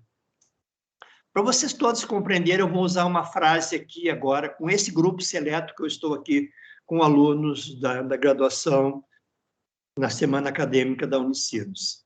A frase é a seguinte: 3 entre cada 10 brasileiros são considerados analfabetos funcionais. Vou repetir a frase. 3 entre cada 10 brasileiros são considerados analfabetos funcionais. Qual o valor desta frase que eu acabei de dizer e repetir para vocês nesse espaço aqui? Qual o valor dessa frase? Zero. Nenhum valor. Absolutamente nenhum valor. Um de vocês poderia dizer que não é 3, que é 4. O Arthur poderia dizer que é 5. O outro aluno pode dizer que é 6. Qual de nós teria razão? Nenhum de nós. Porque aí é palpite. Ah, mas se não é assim, como é que tem que ser então? Tem que ser assim. Segundo o Instituto Ibope, contratado por tal entidade, publicado em tal revista, em 2016, 3 entre cada 10 brasileiros são considerados analfabetos funcionais. Agora sim, nenhum de nós vai poder contestar, porque está dizendo que aquela revista, com tal instituto de pesquisa, então diz o autor e diz a fonte. Segundo Paulo Freire, tal ano lá e tal, se eu não disser segundo quem, não tem nenhum valor. Então não adianta ficar copiando, né, sem dar fonte. Por isso que a gente costuma dizer, revisão bibliográfica, pessoal, é, sei lá, 75%, 80% de Ctrl+C e Ctrl+V. Como assim Ctrl+C e Ctrl+V? Sim, Ctrl+C e Ctrl+V científico. Vou pegar uma fonte, o Cielo, alguma fonte lá confiável de pesquisa, e eu vou ver lá o que o fulano diz, o que o Beltrano diz. Já são 9h30, né? Então, mais uns 5 minutos eu abro a pergunta de vocês. Acho que consigo concluir. Mas eu lembrei aqui agora para falar para vocês. Eu estava, em 2019, então, antes da pandemia, eu estava em Nova Hartz. Nós estávamos preparando os alunos para a Feira Municipal, que é um grande evento. Nova Hartz, toda a rede municipal trabalha com iniciação científica. Muitos projetos. Eu estava no auditório, umas 150 pessoas, mais ou menos, preparando os alunos para a Feira Municipal, e quase no final do evento eu perguntei se tinha algum grupo de alunos ali, os alunos tinham levado os banners já para lá, porque já ia começar a montar, se algum grupo de aluno queria apresentar o projeto para que a gente pudesse dar uma analisada. E aí, rapidamente, um grupo com 2 meninos e uma menina, o que é raro, normalmente são mais meninas do que meninos, levantaram a mão e disseram que queriam apresentar. Eles estavam no 3º ano do Fundamental, e era Plantarinho, o nome do projeto. Plantarinho era a relação entre a Mata Atlântica e os passarinhos. Quando eles me apresentaram o tema, eu pensei que os passarinhos usavam a Mata Atlântica como habitat ali. Não era isto. Era saber, olha, 3º ano Fundamental. A pesquisa deles era saber o quanto os passarinhos contribuíam para o crescimento da Mata Atlântica, né? E aí, na linguagem deles, eles comiam as frutinhas, defecavam, né? Então, a fruta, defecavam, ali tinha alguma semente, esta semente, junto com as fezes, gerava um ambiente capaz de germinar uma nova planta ali. Olha que fantástico era isso, olha que maravilha isso, né? E aí, durante a apresentação deles, primeiro, nós não tínhamos previsto inicialmente, foi espontâneo, eles se apresentaram. Durante a fala deles, um aluno diz assim: segundo o Santos 2018, Mata Atlântica é definida como, olha, para alunos do 3º ano fundamental, aquilo para mim já foi o máximo.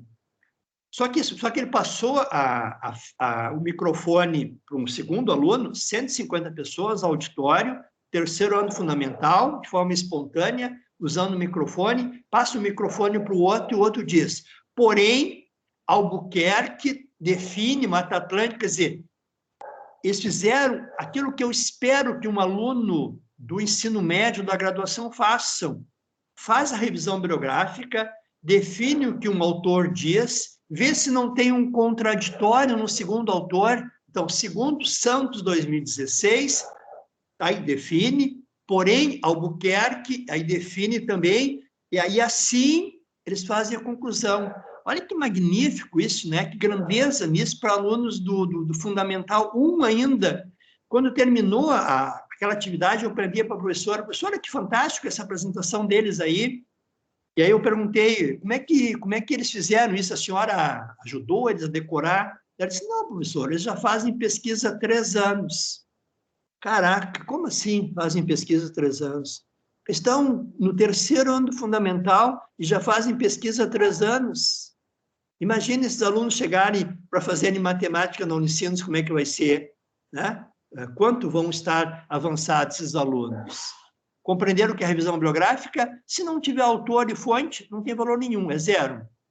Depois, então, apareceu agora, o Arthur, e pessoal, isso, pode ser assim, apareceu uma segunda imagem. O que é essa imagem agora?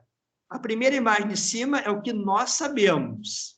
A segunda imagem é o que outros sabem. O que nós sabemos e que outros sabem vai gerar a metodologia. Metodologia é o passo a passo para a execução do projeto. A metodologia, ela dialoga com as partes anteriores, mas especialmente com os objetivos específicos. A metodologia é o que eu vou fazer para mim testar as hipóteses a partir dos objetivos específicos. Lembra os objetivos específicos? Por que eu falei que o importante era ser vários? Se eu tiver muitos objetivos específicos, é muito fácil fazer a metodologia. Para ser bem prático com vocês, aquela folha tipo paisagem, 3 colunas. O que, como, quando. O que eu ponho em todos os objetivos específicos. Como é metodologia. Então, lá, o primeiro objetivo específico era localizar juntas imobiliárias, um lote de acordo com o meu poder financeiro. A metodologia, então, na última semana de outubro, iremos visitar 5 imobiliárias do município de Montenegro, isso é metodologia. E aí já tem a data, que é o cronograma. E compreenderam?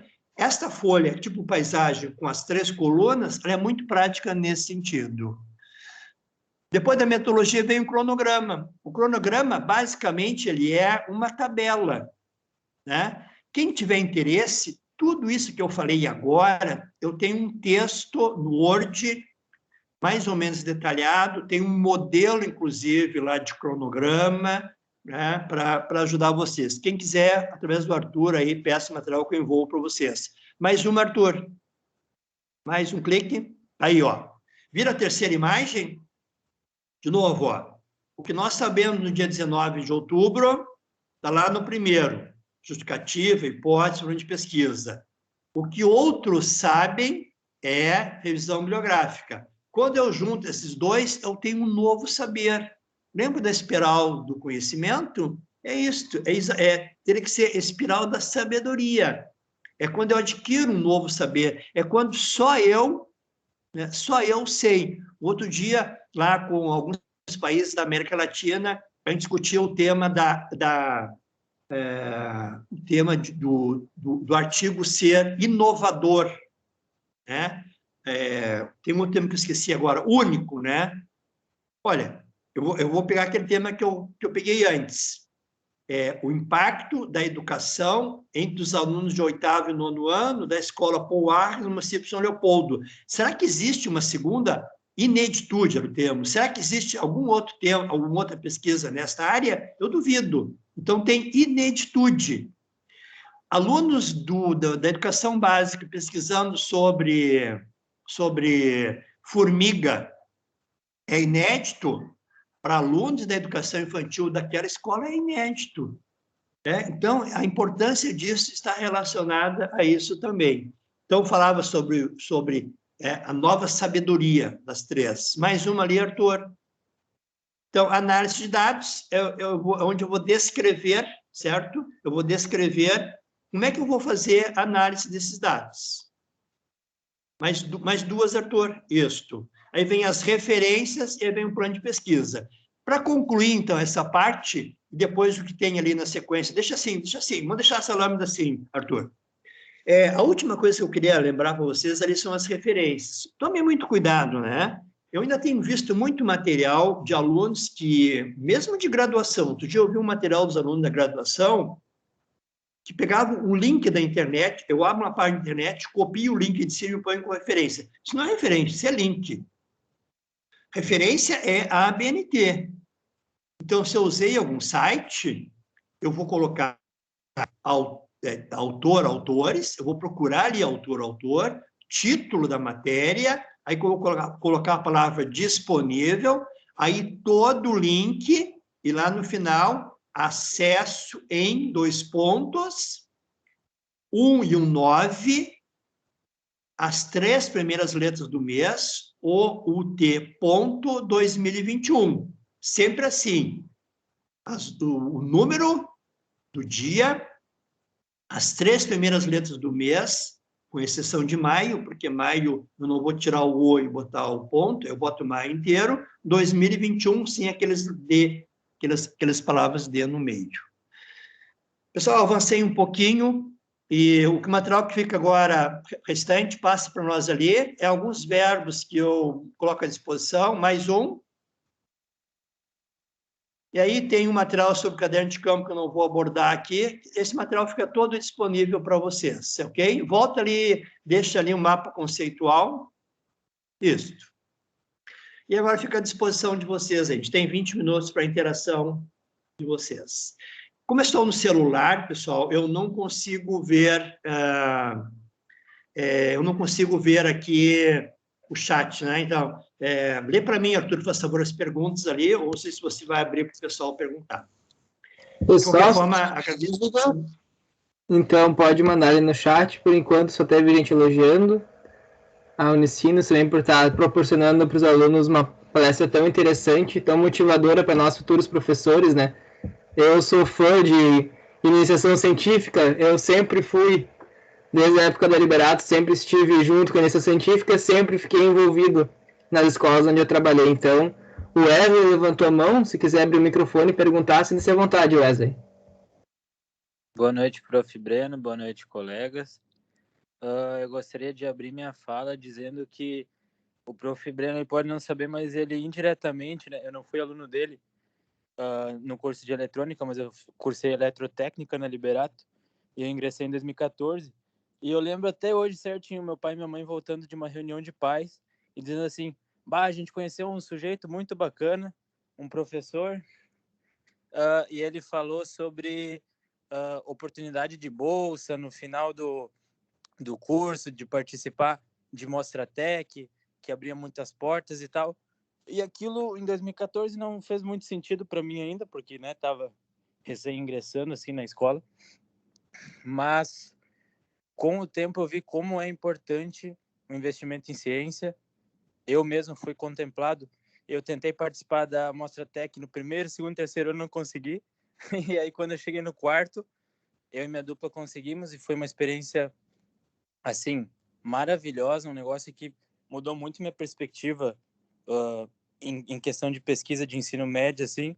A gente, além da Mostratec, a gente conseguiu participar de mais 2 feiras internacionais, uma no Chile em 2018 e uma em Abu Dhabi em 2019. Então foi um negócio que lá em 2014 eu nem imaginava que eu poderia passar por isso, né?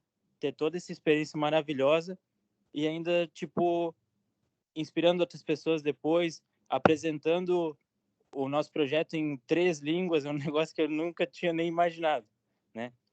Então, eu queria agradecer ao professor, acho que ele não sabia dessa história, porque nunca cheguei a falar diretamente para ele, mas, tipo, é muito legal, assim, que impacta muito a nossa vida, assim, sabe? E, além disso... Como é que é teu nome mesmo? É Wesley Rupes. Wesley?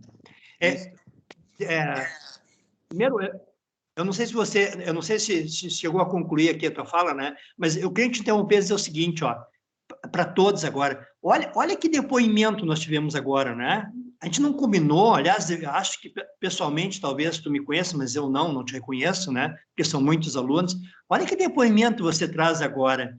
Essa semana, conversando com uma professora, ela estava assim, super feliz porque ela tem alunos dos anos iniciais e eles participaram de 5 feiras nacionais esse ano, todas virtuais. Ela estava emocionada, assim, ela dizia que ela não sabia Ela não tinha ideia da importância disso na vida dos alunos. E aí a pergunta que eu fiz é a pergunta que eu faço para vocês todos aqui agora. Veja um depoimento aqui de um aluno que está no 4º ano de eletrotécnica da Fundação Liberato. Será que nós temos o direito de não propiciar aos nossos alunos da educação básica essas oportunidades? Será que nós temos o direito de não permitir que um aluno da educação infantil já comece a experimentar, trabalhar com método científico e fazer ter essa imensa experiência? Pode concluir, desculpa, eu não sei se eu não te interrompi, mas fiquei muito feliz em ouvir esse relato aqui agora, né? Que bom que, de alguma forma, eu pude contribuir para isso, né? Acho que esse é o grande papel nosso enquanto professor. Sim, com certeza.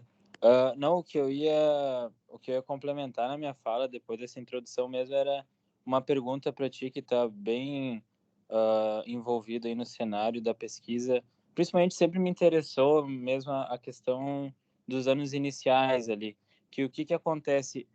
Quando eu visitava a Mostratec, eu tinha uma visão assim de tipo, via alguns casos isolados, tá? Isso a gente nunca pode generalizar, tá? De projetos, às vezes, de alunos dos anos iniciais, eu conseguia ver 2 modelos, assim, um que tinha uma ideia super elaborada, assim, e, tipo, parecia que era o professor que desenvolvia e as crianças só decoravam e apresentavam. E aquilo não me agradava muito, não me apetecia muito.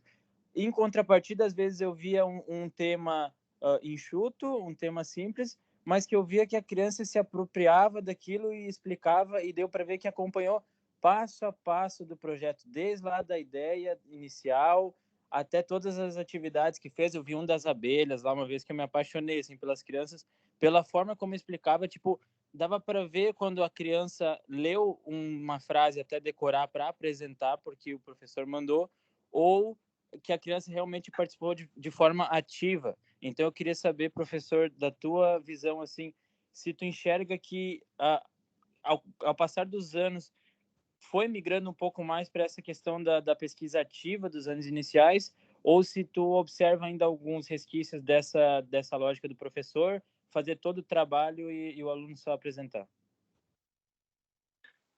Infelizmente, eu ainda encontro esses 2 modelos, especialmente em outras regiões que estão mais atrasadas do Brasil. Há poucos dias, numa das feiras que eu avaliei muitas feiras esse ano, eu peguei um trabalho de alunos do ensino médio, que quando terminou, nós ficamos num grupo de avaliadores e todos os avaliadores ficaram com a certeza absoluta que o trabalho que os alunos do ensino médio estavam apresentando era um trabalho do professor e não deles. Infelizmente, é isto. Aqui tem algumas variáveis que a gente tem que analisar. Tem ainda uma história. Eu vou pegar Abu Dhabi aqui, né? Foi a feira que você foi, que é a feira da 1007 Internacional. Tem alguns professores que pensam muito em ir conhecer Abu Dhabi. Então, eles elaboram um projeto, pegam alguns alunos mais falantes, entregam para o aluno para ver se conseguem ganhar um prêmio. Porque, para muitos professores, as feiras de ciência é para ganhar prêmio. Eu não fico nas premiações das feiras. As presenciais, eu não fico em nenhuma feira, porque eu não gosto da premiação. A premiação vai gerar alguma coisa, é importante, mas às vezes os alunos valorizam menos o processo de aprendizagem do que a premiação. A premiação também é bom, né? Eu não estou descartando. Isso é uma questão pessoal. Mas isso que você falou é exatamente aquilo que eu falei numa lâmina do projeto pedagógico e da iniciação científica. Eu ainda enxergo muito e tenho trabalhado fortemente com os professores, porque da importância, você lembra do que eu falei da justificativa da roda de conversa?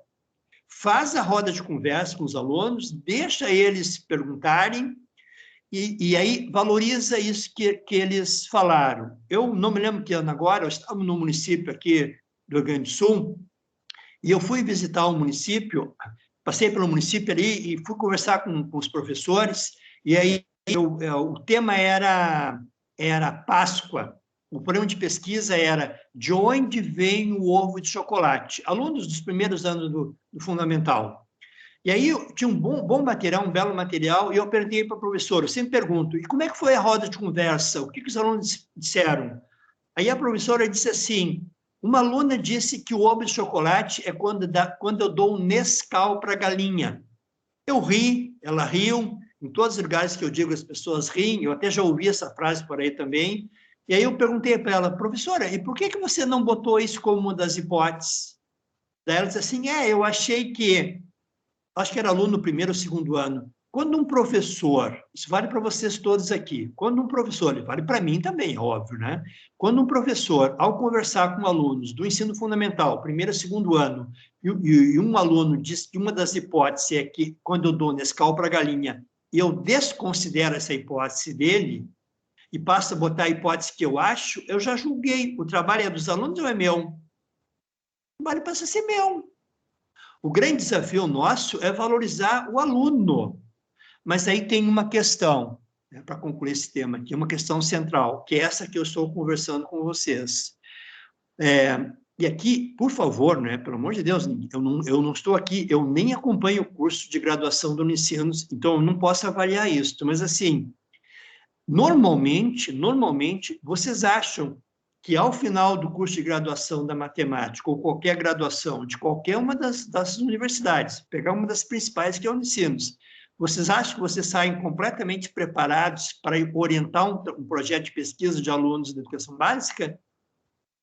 Eu diria que talvez, em tese, essa é uma hipótese minha, não estão completamente preparados. Então, qual a tendência? É de que eu faça o projeto para que eu possa aprender. O ideal não é isto, né? É desvalorizar isso como processo pedagógico e valorizar como iniciação científica. Excelente contribuição sua aqui. Muito obrigado. Eu que agradeço, professor. A professora Rosane perguntou como vai ser a Mostratec esse ano. Só para confirmar, vai ocorrer de forma virtual, né? Isso. É agora 20 e poucos agora, né? Já está tudo pronto aí. Já. Semana que vem. Virtual. Assim, depois da nossa apresentação aqui, eu vou enviar para o pessoal também. Vou procurar o link direitinho, porque eu sei que as apresentações vão ter vídeos. Então, quem quiser observar, olhar os projetos científicos que estão sendo elaborados lá, vão poder assistir pelo menos uma prévia de cada um no site da Mostratec. A Carolina Matos, que foi sua aluna, está aqui prestigiando, e disse que o professor Breno sempre tendo o dom de trazer uma luz diferente sobre qualquer tema que fala. Orgulho de ter sido tua aluna. Falo por mim também. Um orgulho de ter sido teu aluno e agora também poder olhar com outros olhares, né? Porque lá na Liberato é uma mentalidade, agora outra, agora vendo como futuro professor. A Vitória Zilli também está aqui. Botou no chat, obrigado, professor Breno, por seguir incentivando a pesquisa pelo país e pelo mundo. Orgulho enorme de ter sido tua aluna. Também lá da Liberato. Isso. A Vitória foi quem organizou a minha saída da Liberato, uma atividade de saída da Liberato lá. Gratidão por ter tido essa oportunidade. Mais alguma dúvida, pessoal? Eu tenho uma dúvida. Como incentivar o jovem de hoje que é tão ligado ao celular, videozinho de TikTok, essas coisas, a fazer uma pesquisa, a iniciar numa iniciação científica, querer participar de uma feira? Porque eu vejo, às vezes, muita desmotivação do jovem em qualquer coisa que fuja do comum, que fuja do fácil, sair da zona de conforto dele. Eu vou contar uma situação muito rápida para vocês entenderem, né? Assim, se nesse momento, né, se no dia 19 de outubro de 2021, você tivesse me convidado para que eu fizesse essa atividade com alunos de graduação da Unicinos, e no mesmo dia, no mesmo horário, um outro professor de uma escolinha bem pequenininha lá, de qualquer lugar, né, me convidasse a fazer uma formação de professores na educação infantil, vocês fazem ideia qual das duas eu iria escolher para trabalhar? Vocês da Unicinos ou aqueles professores lá da educação infantil? Eu ia escolher a educação infantil. Essa pergunta, Arthur, que você traz, é porque os alunos, eles aprenderam a desaprender, eles desaprenderam a perguntar. Nós temos que começar lá na educação infantil, Aquele caso que eu trouxe dos alunos lá de Nova Hartz é o aluno que eu quero. É o aluno que começa a entender o papel da pesquisa e aí você não precisa mais incentivar a fazer. Ele já vai fazer. Mas a historinha que eu ia contar é essa que eu vou contar agora. Ela ocorreu...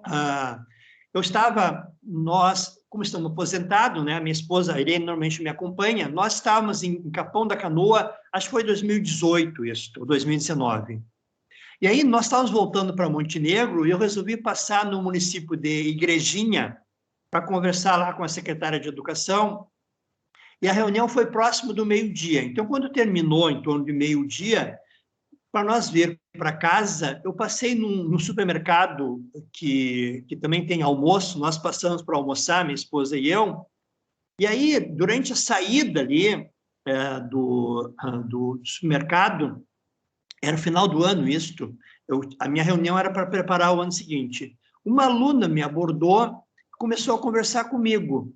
Era um município completamente diferente, eu achei que ela tinha se confundido, mas não, ela queria conversar comigo mesmo. E ela começou a falar sobre o que ela estava já pesquisando para o ano seguinte.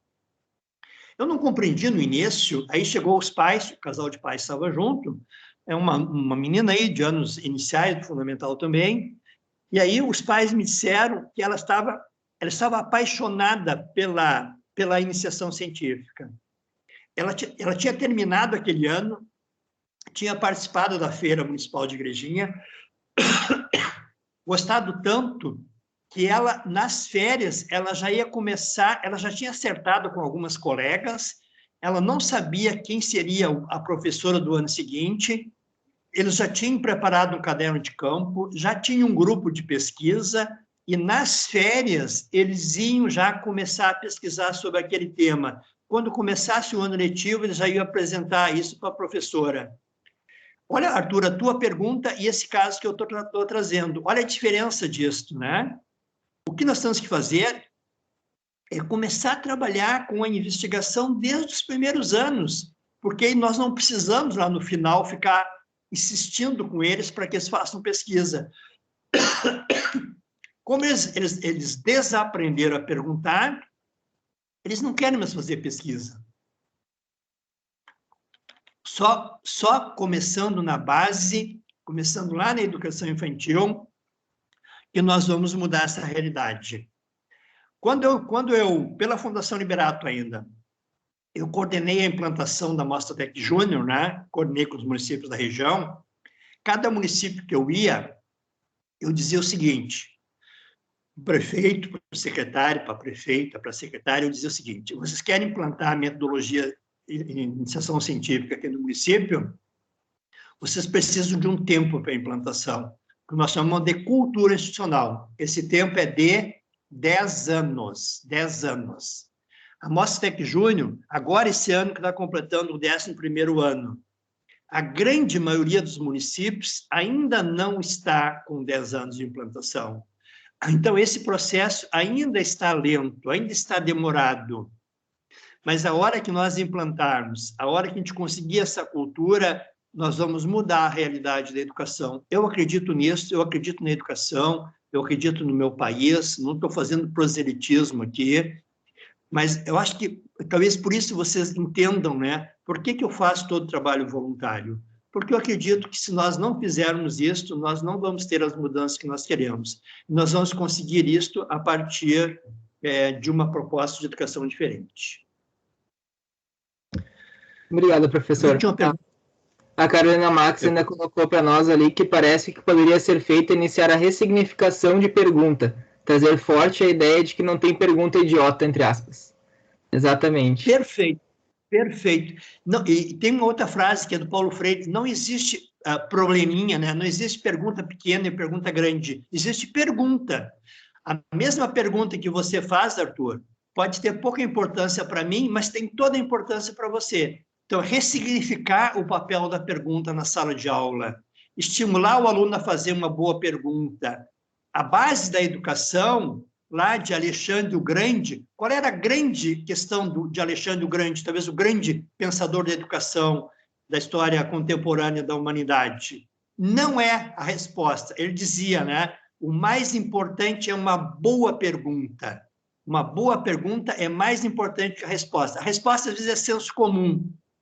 Uma pergunta bem elaborada tem uma grandeza enorme. Então, é ressignificar as perguntas. Fantástico. Exatamente isso que eu penso também.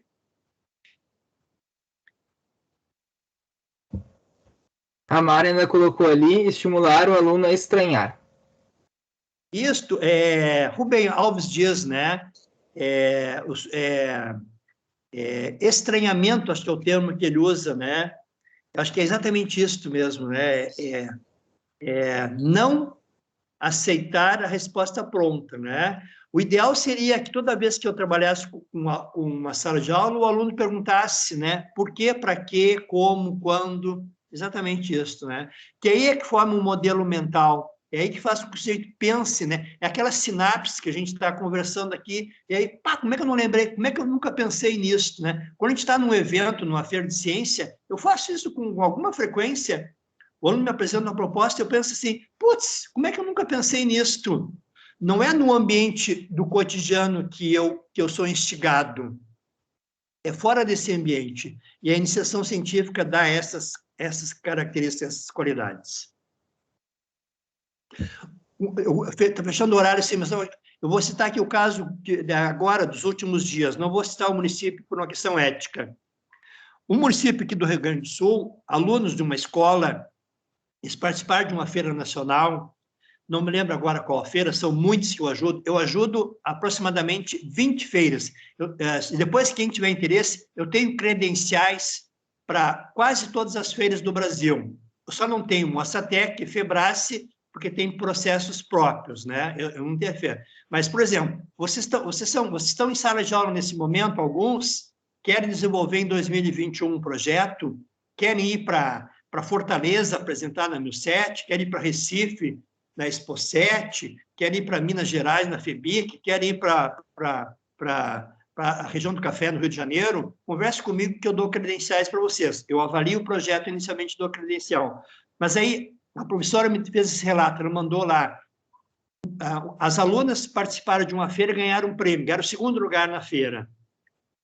O dia que uma das alunas ganhou o segundo lugar na feira virtual, o pai dela estava sendo preso por tráfico de drogas e outros envolvimentos.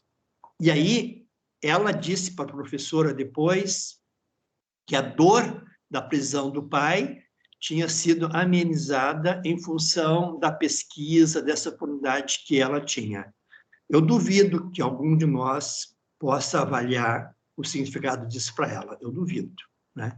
Mas todos nós temos certeza que foi marcante na vida dela. Aquele trauma da prisão do pai compensado por um trabalho de pesquisa que ela fez e que ela apresentou no outro estado da federação. Obrigado, professor Breno, por toda essa aula que deu para nós aí. E abrir mais um espaço, alguém mais tem alguma dúvida? Algo a dizer, professor Breno?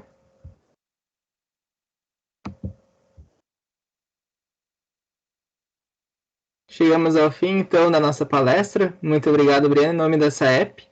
Muito obrigado por compartilhar o conhecimento também conosco aqui da matemática e mais alguns convidados que estão aí. E por trazer um pouco mais a iniciação científica, que eu acho um tema tão importante, que tenho certeza que meus colegas também concordam comigo. Obrigado mesmo. Eu vou te mandar pelo WhatsApp, se não for hoje, talvez amanhã, eu te mandar ali um texto detalhado sobre o plano de pesquisa, um texto sobre caderno de campo e diário de bordo e um material sobre o resumo científico com orientação da URGS, que é um material que eu distribuo para o Brasil inteiro, que é a base da iniciação científica no Brasil inteiro, inclusive em alguns países da América Latina. Esse material fica disponível para qualquer pessoa que queira. Ou quem quiser, entre em contato comigo, nas redes sociais vocês vão me encontrar, aí no Facebook eu uso muita bobagem, coisa do dia a dia, mas lá no Instagram, então, @ lá José Breno Dá, tem muitas dicas ali no Instagram, muitas dicas sobre pesquisa, né? Por exemplo, você sabe, para concluir aqui, você sabe a diferença entre anexo e apêndice? Sabe? Eu custei a aprender isso, eu aprendi depois de velho isso, né? Mas qual é a diferença? Então, é um material que a gente acaba compartilhando com vocês também, ok? Fico à disposição de vocês aí para receber o material.